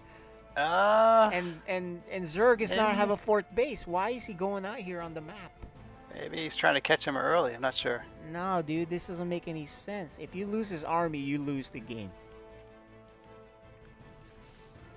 If he gets surrounded, he better be ready with that recall really fast. Or his patented force fields. Oh, actually, they're going to cross each other. Let's see if JMPZ F2's to go home. He's about ready to attack. Who attacks first? That's really who's going to trigger. Oh, Malagant. Not ready for his Ravager thing. Malagant's actually going to attack, but if he attacks, my theory is JMPZ will go home in F2. And here it is. There's the attack. Let's see what JMPZ does. No, he's going to go attack. He's not going to go home. It's a base trade. Is there a disruptor coming? No, a Colossus. He should have made... Oh, he recalls. Malagant recalls. He recalls some. Some, right. Actually, this is perfect, because then he can kill all these workers. And maybe even kill this base. If he at least kills... he can't recall, though. These guys are dead, so... You just trade here as best you can. Actually, the Lings are... The Zealots are... Oh, no! He's gonna rejoin his other forces! And watch the force field here. This is about the force field. Nope, he doesn't do the force field. He misses. He only has one. And he's running away. Colossus is not the answer here, by the way. Oh, Malagant! This time he says, hey, I owe you a few Colossus. Let me give you some. Yeah. Full energy. Here you go. Dude, it's going to come down to this, man. This is it. This is the game right here. Yeah, no, it's... There's shield battery. There's plenty of stalkers here and shield battery. Yeah. I don't know. Supply's pretty good. Malagant's army is low. He doesn't have an immortal. The shield battery. I don't know, man. It's He doesn't have Dark Templar. He doesn't have Disruptor. He has an immortal coming, but is it a little too late? I think Malagant got way too aggressive. He got way too aggressive. He does have a secret base up here, so he does save it. See, if he just holds up here, he'll be fine. Oh, the Biles! Oh, that's excellent, a little Biles. late. That was late. That was super hit late on Malagant. Hit the immortal, yeah. Oh, Malagant. push it. I think he poked the bear too much here. He doesn't even have the disruptor. He's down to 8 supply. 100 army versus 8 supply. I think JMPC has done it. No more stalkers. Yeah. Malagant, his downfall was he was too aggressive. They forced so much stuff, but he didn't have disruptor. That was the problem. He has a secret base here. He has no Dark Templar. If he had DTs, he would have saved the bases. Good force field here, but there are Ravagers. Yeah. Oh, he does the force field after the bile. He should have waited till it died, but too little, too late. 100 supply versus, and Malagant is going down. The first win. GG's. GG. So it looks like you're predicting. Yeah. Every once in a while. All right, let's bring him in for some questions. Malagant had the lead there, but all right, guys, welcome back. What a crazy series! Crazy series. Congratulations for the win. Yeah, good game. Good game.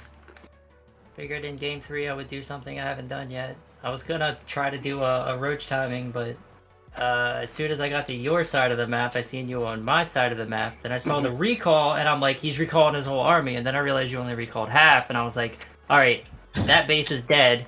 I can either try to kill this army, or I could just try to rebuild it. And I was like, no, I'm gonna try to kill that army and then push across the map. And luckily, it worked.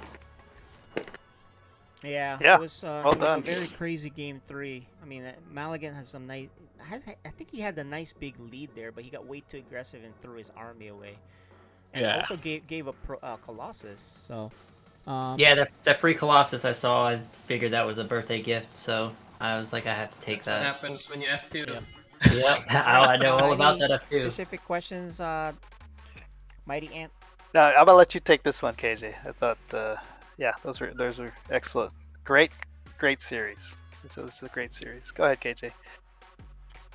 Well, JMPC, congrats on the win. But let's start with Malagat. Hey, Malagat, you had a great game 1. You totally crushed it, but you didn't go back to that and do that again. How come you didn't try to do that game 2 or 3? Yeah, I should have stuck to being aggressive.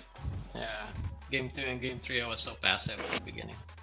So, yeah. In game 2, you got really macroed up and all set, and then you also attacked with the Colossus, losing a big part of your army, and we know that Protoss can't rebuild as fast, right? So yeah, that's fast. But in game 3, you actually had a nice big lead. You got them down to 3 bases.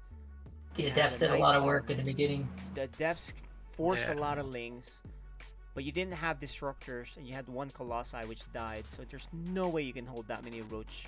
Not even a DT, your patented DT, right? You would have definitely held there. So a little bit here or there. What do you think you need to do to improve on that one, or do you just feel like you're just kind of winging it too much? What do you think? Yeah, I was kind of winging it on this last game actually. I was like, should I be aggressive? Should I be not? Should I just not? Yeah, what should I do? You didn't play Sir Maligan because I told them, I was like, the clash of styles here is Sir Maligan will punish JMPZ for not scouting, and JMPZ does not really scout, like based on what we saw. So he was wide open for all ins, but fortunate. I did see the 5 gates in that first game. I sent 1 Overlord through. I saw the 5 gates. I figured I would be able to build enough, but I don't think I saw everything. It's too hard to hold Ling, charge lot all in with just Ling. It's just no way. Anyway, it was a good games. Mighty Ant, you got any questions? Any more questions? Yeah, sure. Sir Malagat, a depth play. I noticed the first couple you seem to kind of lose, but then after that you really put the pressure on. Have you been practicing depths? Yeah, I'm trying to get into the depths, man. I mean, it's been so long that unit's been out that I haven't been really using it. So, yeah, I'm used to seeing like more DTs from your side. So I guess with Zerg maybe you play a little bit different, but yeah. But I thought the last game the depth play was perfect. You forced a lot of lings, so that was good. It was. Yeah, so excellent. So JAPZ, I like your style of throwing a lot of army. Oh man, you were doing that in game 2, yeah. Yeah, I figured I had so much income that like I feel like a lot of Protoss skip on the production buildings, but it was just so hard to kill the Colossus. And eventually, when I finally killed him one time, I was like, all right, I could just keep throwing and throwing and throwing into him, and he shouldn't be able to keep up. And luckily, running your head into a wall over and over again eventually does work sometimes. Yeah, no, I don't know if you noticed, but you were attacking up a ramp a couple times, but there was 2 ramps. So as observers, we can see this. Obviously, you're in game and heat of the moment type of thing, but attacking up both ramps might have been a little bit more efficient. But I like the way you went to the other side of the map, and then the other side of the map and the other side. That seemed to kind of get you game 2, and then it was just about throwing army. So well done. Yeah, it's good to finally get a win. All right, well, that'll do it for tonight. Good seeing you guys again, and I will see you guys next time. All right, good game. All right, guys. GG's, thanks. Yeah, good game, guys. All right, guys. All right, Mighty Ant, why don't you close us off with the recap. Yeah, quick summary. The recap. What happened tonight? Yeah, so we started out with Little Reaper versus Noob Lord. Thought pretty evenly matched players, slightly different styles, and then Noob Lord's macro came out ahead in both games. So that was the difference. He was able to defend and then macro up and get there.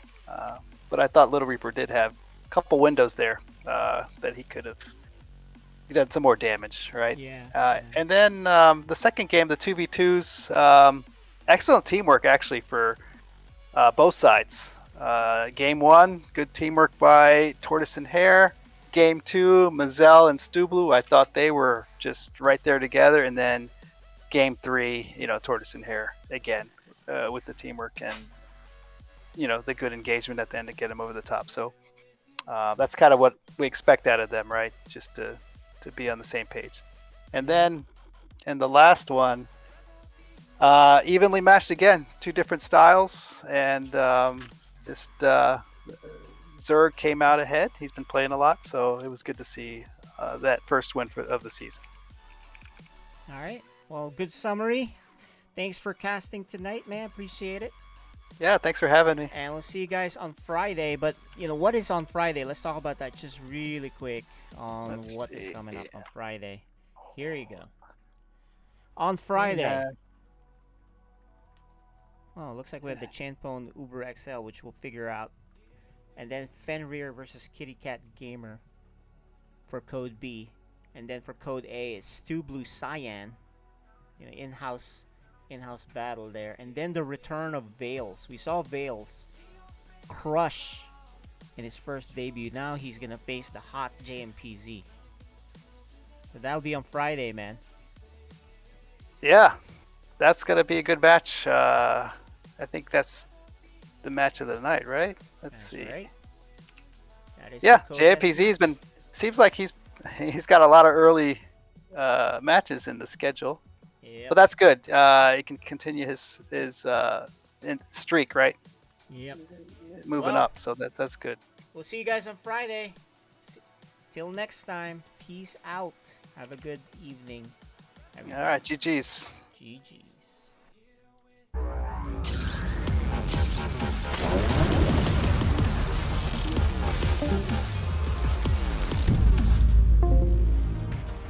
Sarah, what have you done?